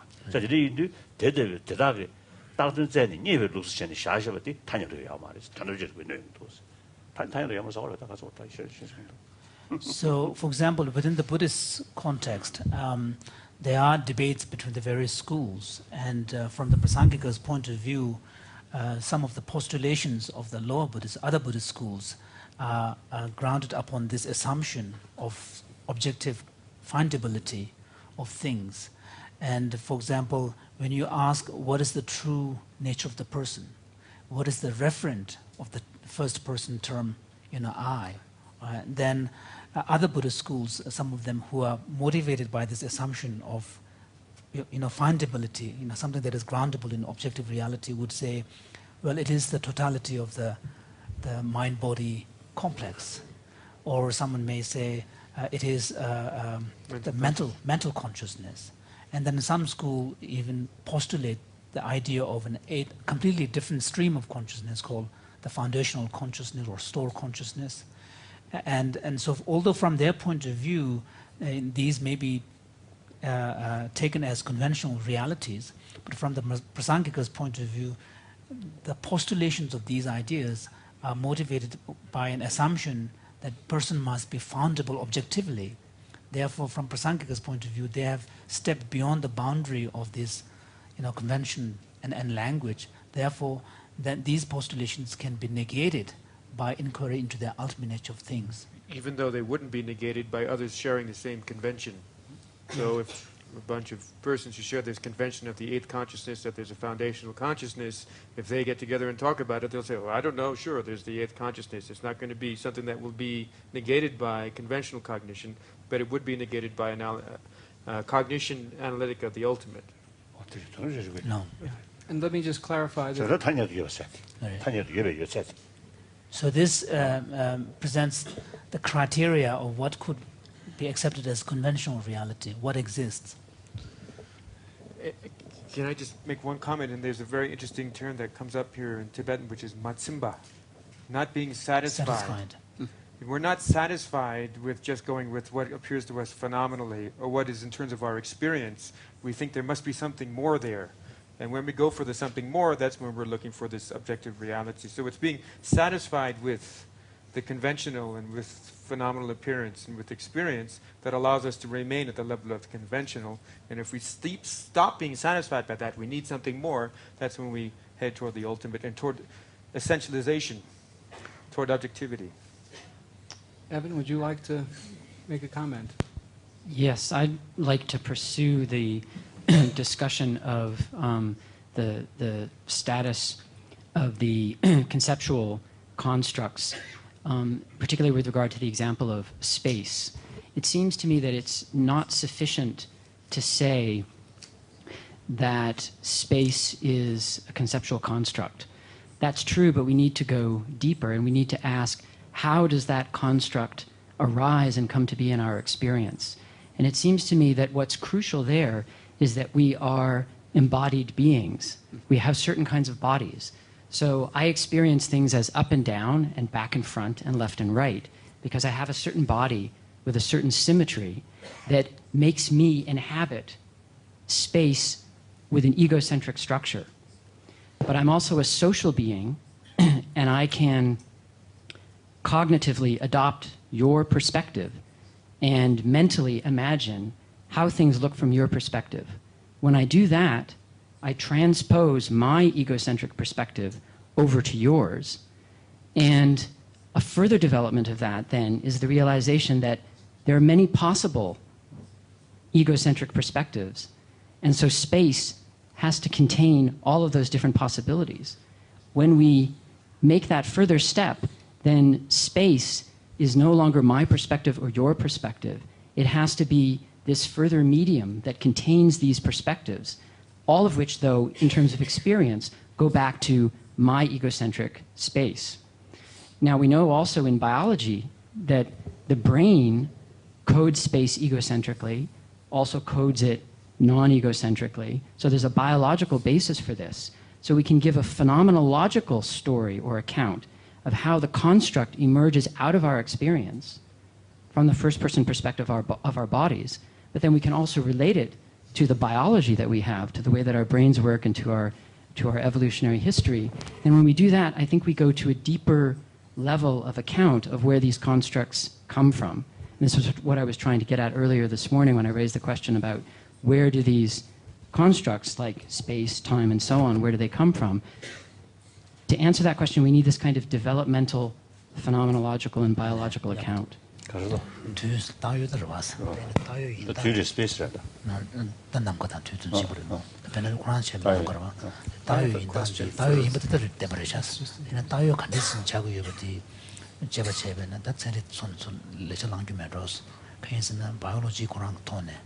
아니 레벳 돈에 아니 지 스페이스 칸데 수고유메디 프롬스 셰어요레스 칸다 수부주 예배 왕기 듄다 잡다 예의 윤스케 셰투거와 다디 미칸사 쳬라바지 수수용원에 다 쇼기 뒤기 그다가산 나 칸다 고사스 말다 스페이스 럽지고 나디 다人也是预下去， 라니 울샤 다간다 지초 스페이스 초 쇼디 가사 제라버지기 모연의 때베기 다 다요로와 데르데이네야 가사 제라버디기 미신다지기 따당기 디 르주토로 와서 미신다지기 모연의 수때베나 가르스타나 선지 르주토고 요인자 아니 디 초세데 미 가사 제라버지기 짱냥 다시버지 멤버스다 투몽 투나요버지 루도지 샤투고도스 그래서 두두두데 냐 체력도는 줄래서 랑베나 냐 다요레 세바 잠마임바 다요 딱딱 가르스 다고요 버들이야 대서 축도로 왔어. Are you in basic agreement with this comment? Do you want to make any statements or? And the whole universe centered social iron. It is true because in fact this egocentrism is even one could say that the center of the whole universe is actually oneself. East, west, that's also east. In centers, do that. So when we speak of east, west, and so on, you know, it's always from the perspective of the person, and you become the center. Although I think you could also ask whether there is, in this explanation, whether you're no longer being satisfied, you know, whether you're Matsimba here, and you're really looking for some kind of objectivity, or instead you're just looking for a richer explanation of your phenomenal experience. So if it's a richer explanation of your phenomenal experience, then it's just a kind of way of us understanding our conventional reality more clearly. If it's really a kind of covert search for objectivity, then it's going to end in the same set of problems. Can I just quickly respond to that? I think we have the physics side of this, philosophy. Go ahead. Well, I would just say that from the perspective that I articulated, we would want to be able to account for how it is that we come to have a concept of objectivity that may mislead us, but nonetheless, we have this concept. Where does it come from? It comes out of this intersubjective framework. That would be the point I would want to make. We should say that space and time, or nowadays, these are brought together in a single concept of space-time. Again, analyzed through experiment, not conceptually in the way we've been talking philosophically, but simply out of the necessities of experiment. That the concepts we have conventionally had proved to be insufficient, and we've had to modify them. 아주 뒤 뒤지고. So this idea of just convention, just be satisfied with what you have, hasn't worked out. 타임 더사테. 스페이스. 스페이스 고지시고. 그래도 다 털에 가서 스페이스 시고만 안 돼. 말해 가서 말해. 아주 스페이스럽게 돌아 가서 자는 말해. 간다 지 초 세르지를 한다. 초랍지라. 초한테 가래. 뒤지래 가래. 뒤지시하고. 초한 뒤지래 가래. 가. 뒤지래. 뒤지시하고. 나. 더. 간다 바나 세르지를 간다 지 가 수진 고 가서 줘 봐. 고사세들. 뒤지라 하고 있어. Anton would just like to make a brief comment. Just to continue what you just said, this this new notion of space-time, of a unity of space and time, is something which I think is a beautiful example of a successful new concept developed by physics, which did not exist before. I'm not sure whether any tradition, the ancient Greeks certainly didn't have it. I don't know whether any other tradition did have this concept of a unity, which was basically developed by relativity theory. It is extremely successful. So I agree with what Wolf said, that we should give up these old concepts, these old notions, but we are on the way. We invent some new notions which really work. We have some new notions in relativity theory. We have, like the picture I gave you of quantum mechanics was intentionally to point at the open questions, because this is why I came here. I could talk for a week and you would not even realize that there are open questions about quantum mechanics. I could talk for a week, tell you the success and how precise everything is and how well it works.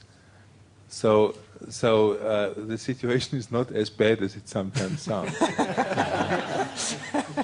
I think Wolf would like to... A very brief example, just showing that this is nothing new. We have been thinking that the sun is the center of, is not the center of our solar system, but that it circles around the Earth. We still perceive it as such, and when we write love letters and emotional stuff, we always say that the sun rises here and it walks and then settles down. At the same time, we know that this is wrong. We live in parallel worlds, and we do this wonderfully, and we use the different descriptions of the world for different purposes. If we want to have a satellite fly successfully, we would be very, very poor if we did it, if we had this model. And so we will have different models for different purposes. And there will be nothing that will take us away our primary perceptions and the force they have, because they are the only ones that give us the immediate evidence that something is true. And I can give you examples tomorrow how strong these preconceptions are, against which you cannot fight. Even if you know it otherwise, you will perceive it as God or who else made us, nature. Well, concerning this sunrise or sunset, that you see the sun rising, I actually... Personally, I worked on this, and now when I see the sunset, I really have the feeling that I'm on a rotating sphere. And the sphere rotates such that the sun comes out of sight. It took some training, but it is now the experience I have when I see a sunset or a sunrise. So you can modify it. I can tell you because my wife is here. Your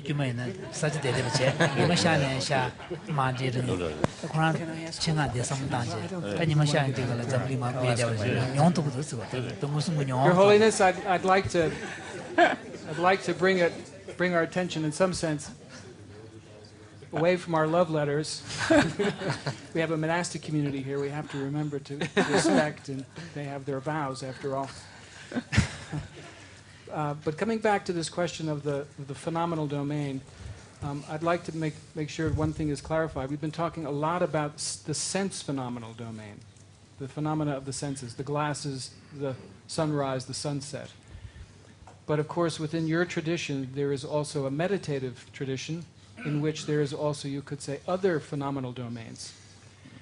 Do you apply the same analysis to that level of reality as we do to the sense-based level of reality? Do the same conditions that you mentioned, for example, for their validity have to be proven to be the case? a consensual agreement, ultimate analysis, and so forth. 그래서 단디 맞아 단디 뭐통 영화 유 시에베 갑리 단다 마제 진 왕셰 양양 때베기 주전전야 거버로 봤어. 되는 나주 나려야지 무슨이야 왕부냐냐마 왕셰 양양마 임바 데 똑같이 내주 무슨다 데 레기 요인자스 다 진주니 되려야 단단하시기 단입에 셔벌 잡아다. 아니 단입에 셔 참으신지 면허봐 셔버신지 면허봐다. 아니 전화 주지 참여냐 면허봐. 리버스과 자축으로 뵀어. 시버거리 유미에. 말해 시베데 유드. 또 하나 저 무슨게 유드 간다 시베나. 다들 유드 내려야 디 시벌 잡아다. 전남 주지 거산 단입에 참으신지 면허봐다. 전남 주지 리시지 면허봐서. 다 되게 용아 살리간 루스. 루스. 맞지다면 용자진 차면이야. 그래. 야 지고는 용어 관에 다 차듯이. 그래. 양성. 이 면로 아. 루스. 루스. 아. 당연하죠. 타냐도 차과 세야 될이야. 직는 배지. 나와 용어 관에 다 벗으면 되게. 두개. 두아. 어디 가래지? 나와 용 니셔야 가래.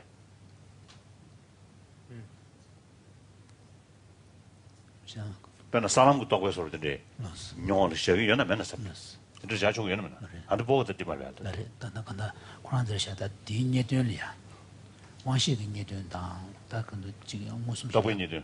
또 말해. 내정 것도. 내정 무슨 소리. 내정 것도. 민담 담아서. 내정 것도 가오래. 시다송도 시작으로. 단 간다 지 냠내바 내정 무슨 마샤비네. 다지 간도 검거토네. 영화 계지. 근데 다 니에들들 주나. 누가로? Same would apply. 그냥 영어로 지 캔사람들 주문이나 다디 다니면서 하시는 사람들 삼다. 그래서 영어 가로. And the same with regards to conceptual designation in that domain. We have talked about conceptual designation of these glasses. Yeah, it'll be the same. It'll be the same. 리포스음디 다니면 시발을 잡아다, 용암 잡아다, 신지면 해봐다, 제마신지 전도주의를 신지면 해봤을 때 유죄 담자를. 그래. This applies across all levels of experience. This is really the criteria by which we judge whether something can be said to exist or not. So that applies across everything. Thank you. I think that's important. One last issue, which I think comes back to something that Jimpa mentioned at the outset, namely that the entire orientation of Buddhism is towards this ethical direction. Now, we've been talking quite abstractly, quite conceptually, quite philosophically about existence and the early universe and all of this. In what way does this serve the relief of suffering of sentient beings? That's easy. But 도든시에 있는 자네. 아니 신뢰지 직된다. 난주지. 다 신뢰지 도된다. 난주지다 도된시네. 다 소소데 난주지 직된. 네. 소셔인 거로. 이네다 디샤일선에 디샬라 아니 신뢰지 된디 레고도. 네. 다그 대답되니 다 지금 가서 그래. 그 분구로 더 든 거를 모두 다 링스인데 저지 다 돼야지 이렇게 샤인 거로 다 돼. 저다가다 신업은 내주 세디 샤이르자네 그 태가라 지 곰자 지금 저 연애면에 거를 시 내주지 땅을 펴니 시 내주 진짜 인상 아니 대 주주단 배주 지기나 any possibility 띠용그레 샤네 다 람빈스 시고 the basic 가족의 컨설트 시고 the basic motivation is really this ethical motivation to seek elevation of suffering. I think the another word. I think nobody want suffering, or I think another way. Nobody want enemy. I think nobody from early morning thinking, oh, today I want to create one enemy. I think nobody think that, isn't it? No? But meantime, from early morning, oh, today, I wish I will find some good friend. So now, they ultimately, whether you find good friend or enemy is not dependent on external, but your own attitude. Clear? So now the question is, what inner element creates enemy? Anger, hatred, jealousy, so on. Usually we call destructive emotion. The inner element which bring genuine friend is respect, love, compassion, sense of concern. So now the thinking, yes, I want good friend. I do not want any single enemy. Even those enemy, I do not want to eventually forget, right? Or to change. So the finger point now, I must change. I remain always anger, shouting, fighting, then endless enemy will come. Isn't it? So now how to change the negative emotion or destructive emotion or positive emotion or constructive emotion. Now here we have to know the reality. Emotion, unless it's a contradictory emotion, two emotions there, no possibility to change. So change will not come through prayer. Change through effort. How? Knowing the reality and nature, contradictory, opposing each other. Opposing forces. And it is causes. Knowing that, then there is possibility to develop enthusiasm or hope or vision, enthusiasm, then determination, effort. So then gradually change our mental attitude. So that's the Lam. So that takes us to the actual path, the gradual levels of the path. So in order to construct the path, the reality, we have to know. So the understanding of reality is part of that overall project of how to know to change. And the change demands the understanding of the actual workings of reality. And then earlier His Holiness was saying that while the emphasis is on understanding the nature of reality of the inner world, but because the inner world is connected with the outer world, so the Buddha's inquiry into the nature of the origin of the universe, they are ultimately tied to this project of seeking liberation and elevation of suffering. So on specific points, you may not see the direct connection, but they are ultimately connected to this ethical motivation. I think if there are ignorance, the destructive, I think the chinjalog maributi. Now, distorted views, and particularly the ignorance. If in order to remove that, it's necessary to know the quantum physics, then Buddha must taught that. But since you see the real the counter force of the grasping wrong view is the wisdom or understand about the ultimate reality. That's absence of independent existence. So Buddha taught shunya or emptiness. So like that. Of course, that's a Buddhist viewpoint. May not be 100% correct. Your Holiness, I think we've come to the end of the afternoon session. We want to thank you especially also for this last contribution, which brings us, you might say, to the real purpose that we're here, working among many friends, I think, together for the kind of insight into the nature of reality that will indeed serve to relieve the suffering of all sentient beings. Thank you very much.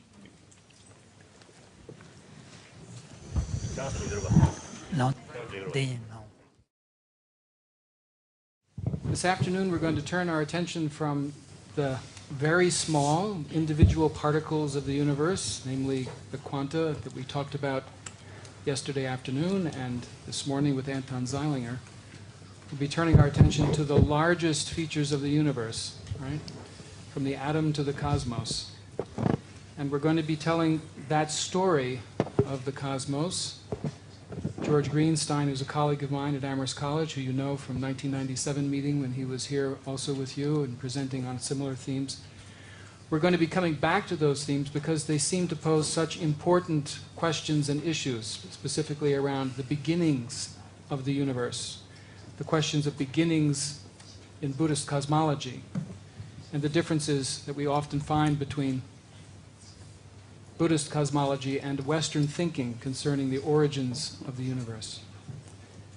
So what we're going to do then is to invite George to tell his story, to raise some of the large questions that we experience at the hand of that story, that we discover at the hand of that story. Then, following that summary, we'll then turn to Mathieu Ricard, and he'll give a short précis of observations from the Buddhist side concerning, again, the same theme. And then we'll open the discussion and invite Your Holiness as well to speak concerning these large questions. So, without further ado, then, George, we're in your hands. Thank you. Anton Zeilinger yesterday began his talk and peppered his talk at many points by reference to the great thinkers who had influenced his thinking. Little quotations from Bohr and Einstein and Mach, and I would like to begin my talk with a quotation from somebody who has influenced my thinking, namely Anton. Anton began by saying, "I want to know why the world is so strange. I need new concepts. The old concepts that we have simply don't allow us to understand the quantum. And perhaps these concepts will come from this collision between two different cultures." I wrote that down. And I feel the same way about the question of the origin.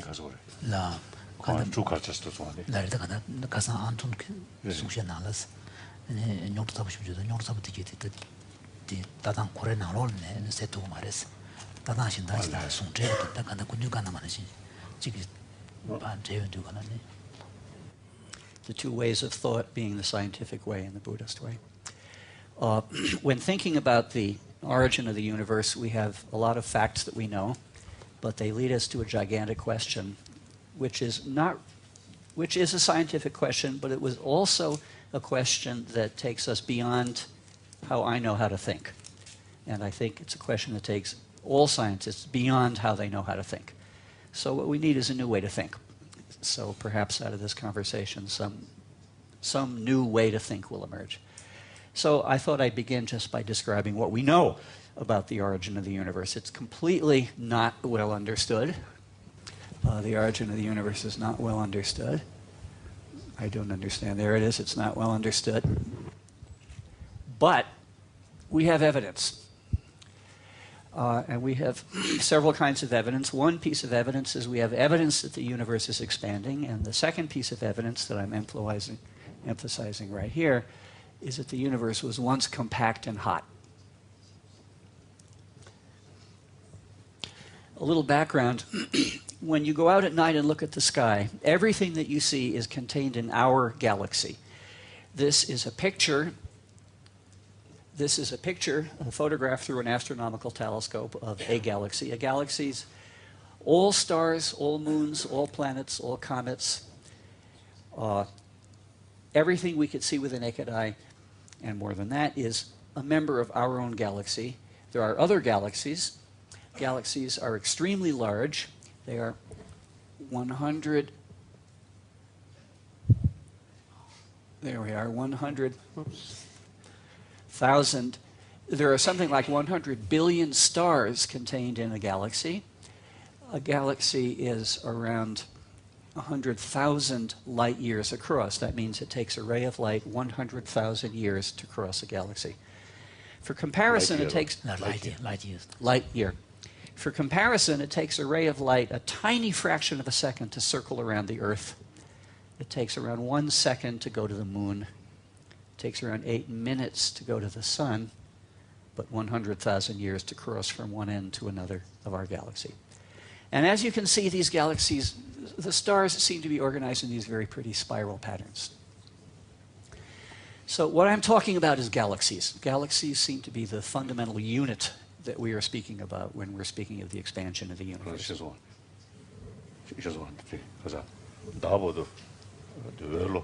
Second check. 是吧？是不是，谁看这个了吗？那second镜了，你们不都是干嘛接？你们不都干嘛接？其实干嘛接是second 是吧？second true，接了。学生，你的特别全能我啥过？给我就知道。Okay. Okay, yes. Good. This picture here, it looks like little smudges of light, but actually each of these smudges of light is a galaxy. Each of these tiny little smudges is 100 billion stars. Each of those smudges is 100,000 light years across. And as you can see, there's a lot of smudges in this picture. There are many billions of galaxies that we know of. In 1935, Edwin Hubble discovered that galaxies are all moving away from each other. Every galaxy is moving away from every other galaxy.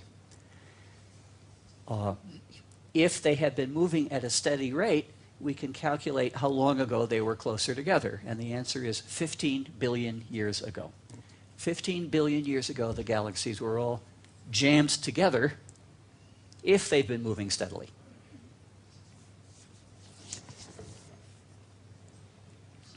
So that's one piece of evidence, namely that 15 billion years ago, all the matter in the universe was very close together. That rests on a hypothesis that the motion has been steady. And here we have two observational checks. Here we have two more pieces of evidence that this general picture is correct.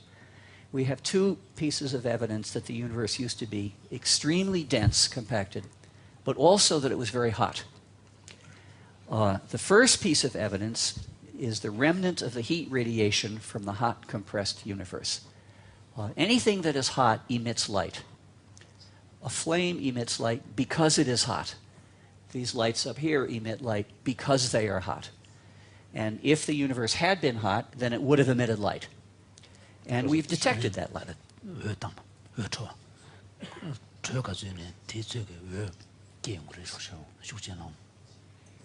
That light still exists. It's been detected. A very faint glow filling the entire universe, which is the remnant of the superheated state of the universe. And that light was emitted around 10,000 years after the Big Bang.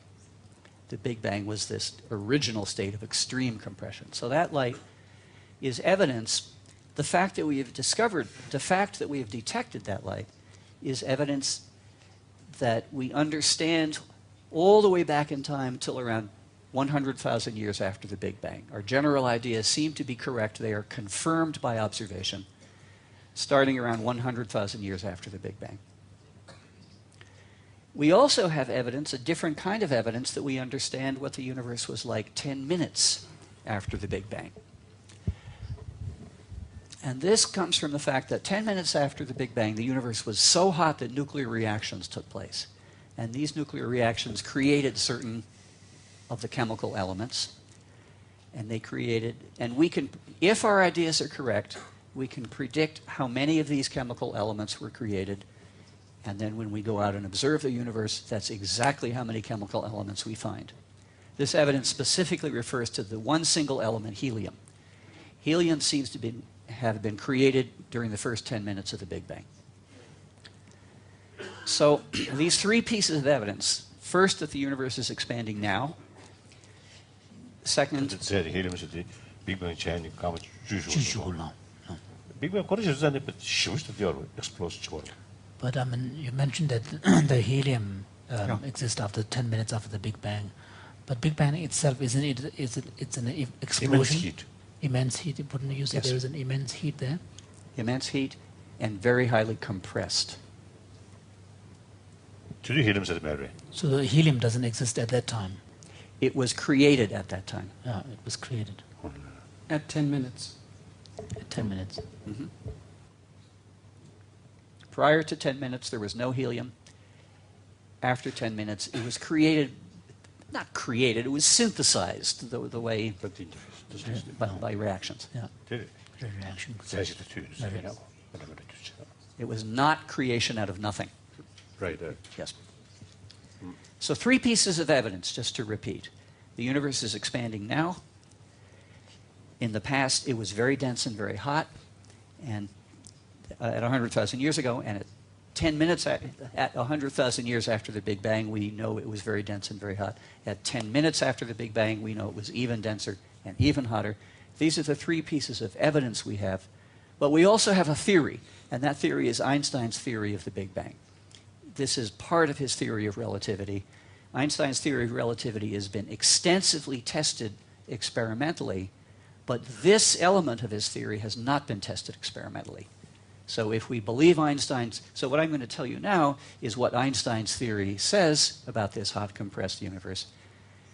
It has not received too much experimental test, but here's the theory. The theory is Einstein's relativity, and the bottom part here is the important point. According to that theory, the expansion of the universe began in a state of infinite compression and infinite temperature.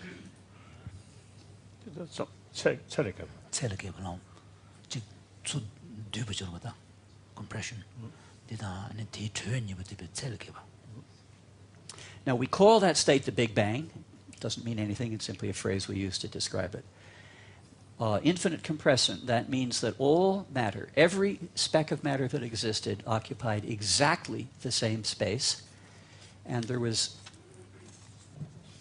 no distance whatsoever between objects. The distance from one object to another was literally zero. Infinite temperature means that everything was moving with infinite energy, physical energy.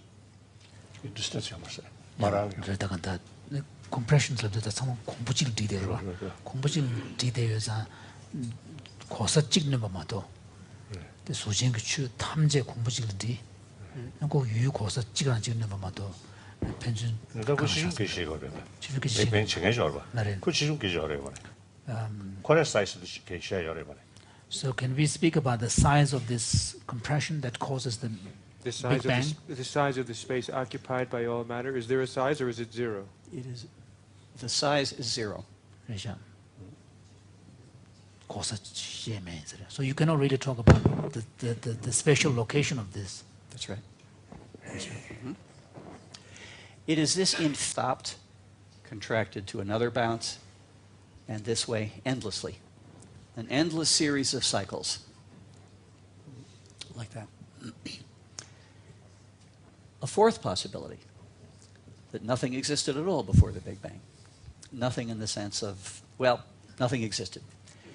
Now, if we raise that possibility within the context of physics, there's a whole series of enigmas.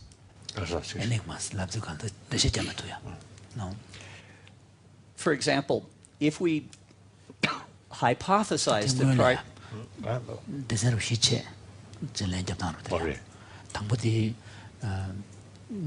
뭐야 지금 여버체 대마시 수팀 대네 자외 지금 춘이기도 좋아하는 매버체 대니버디 좋지 얘네들 춘이들 좋은로 수버들이야 아니 탑해버지 양의 양도 파팀 수샤르지 대 시버들이야 아니 등을 그게 요 말했어 대네 대 시버들 라베나 아니 뭐가 그러고 나리야 시대에 뭐지리야 대 시점을 되지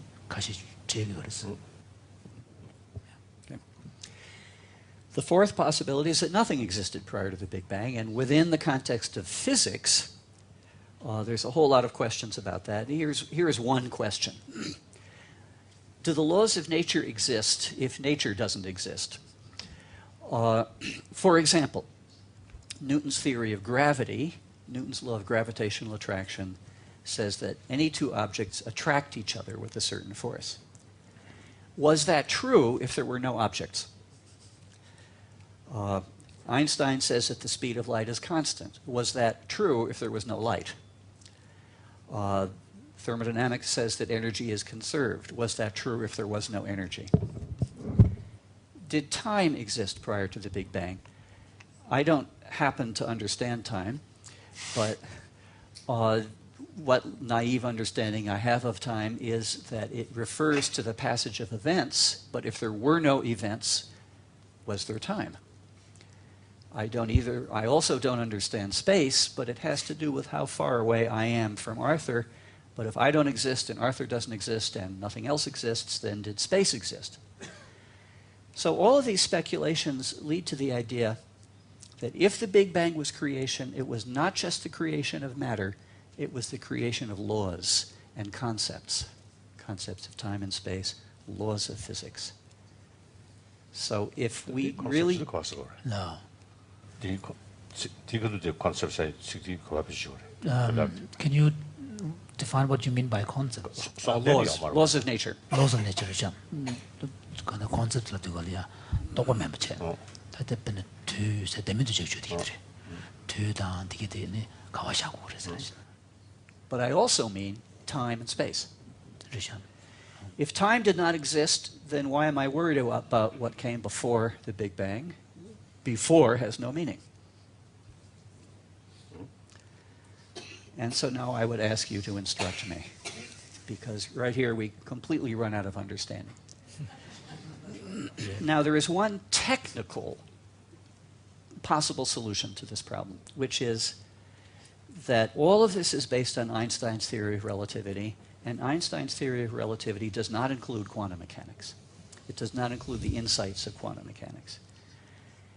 So everybody knows that we need another theory, a theory that includes quantum mechanics and the Big Bang theory. And perhaps if we could create that theory would say that the Big Bang was not infinitely dense and not infinitely hot, but only very dense and very hot.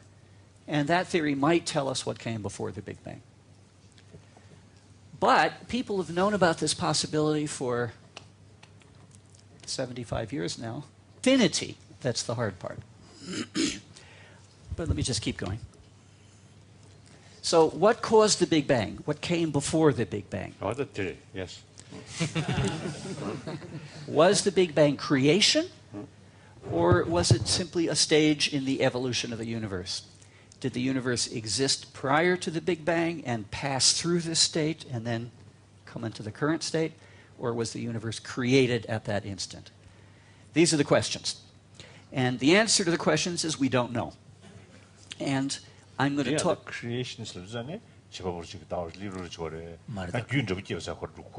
So what do you mean by creation here? I mean, prior to the Big Bang there was nothing, and after the Big Bang there was a lot. So would you say something that is caused event is a creation? If you say that the universe comes from a cause, would that be considered a creation? I want to ask you that question. I came here to ask. Let me just continue, and then we can talk about this. Let me just continue with...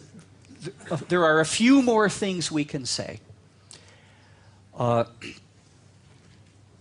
The reason why we do not know how to answer this question is that we do not know how to deal with all matter occupying exactly the same space. Physics does not know how to describe it.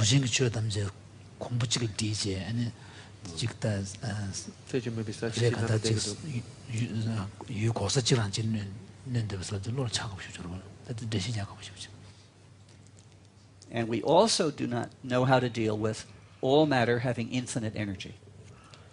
We know how to deal with matter occupying a small amount of space, but not zero. And we know how to deal with matter having a very high energy, but not infinity. And I don't think we're ever going to find out, because we are finite beings. But the reason why we don't know how to answer these questions is the infinity. And the infinity comes from Einstein's theory. But there are speculations. And we can all have whatever speculation we want, but here are some of the speculations within the framework of the Big Bang theory. One possibility is that before the Big Bang, the universe existed, but it was contracting, coming together, and boom, and went out, and we live in the out phase. There's nothing in Einstein's theory that says this would have happened, but there's also there's nothing in Einstein's theory that says it didn't happen. Einstein's theory has no way to deal with this, so we can say whatever we want. A second possibility...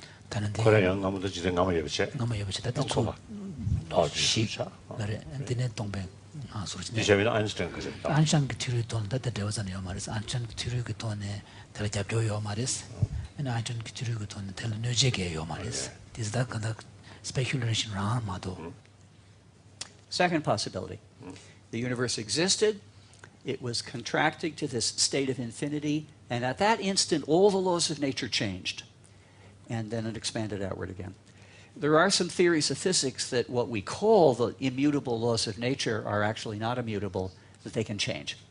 The force of gravity suddenly changed. The charge on the electron suddenly changed. Things like that. A third possibility. 나래 무슨 틴슈다. 나래 되게 듣다 간다 요르되지. 그래. 간다 지 줄메게 들어시 많이 봐. A third possibility is that the universe existed and was contract. What's the difference between the first and the second then?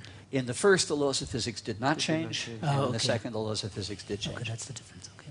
당보시 단체배나 laws of nature 되게 physics 되게 교만 로체. 그러네. 니버들이 교만 로체. A third possibility. The universe existed, contracted to a bounce, expanded,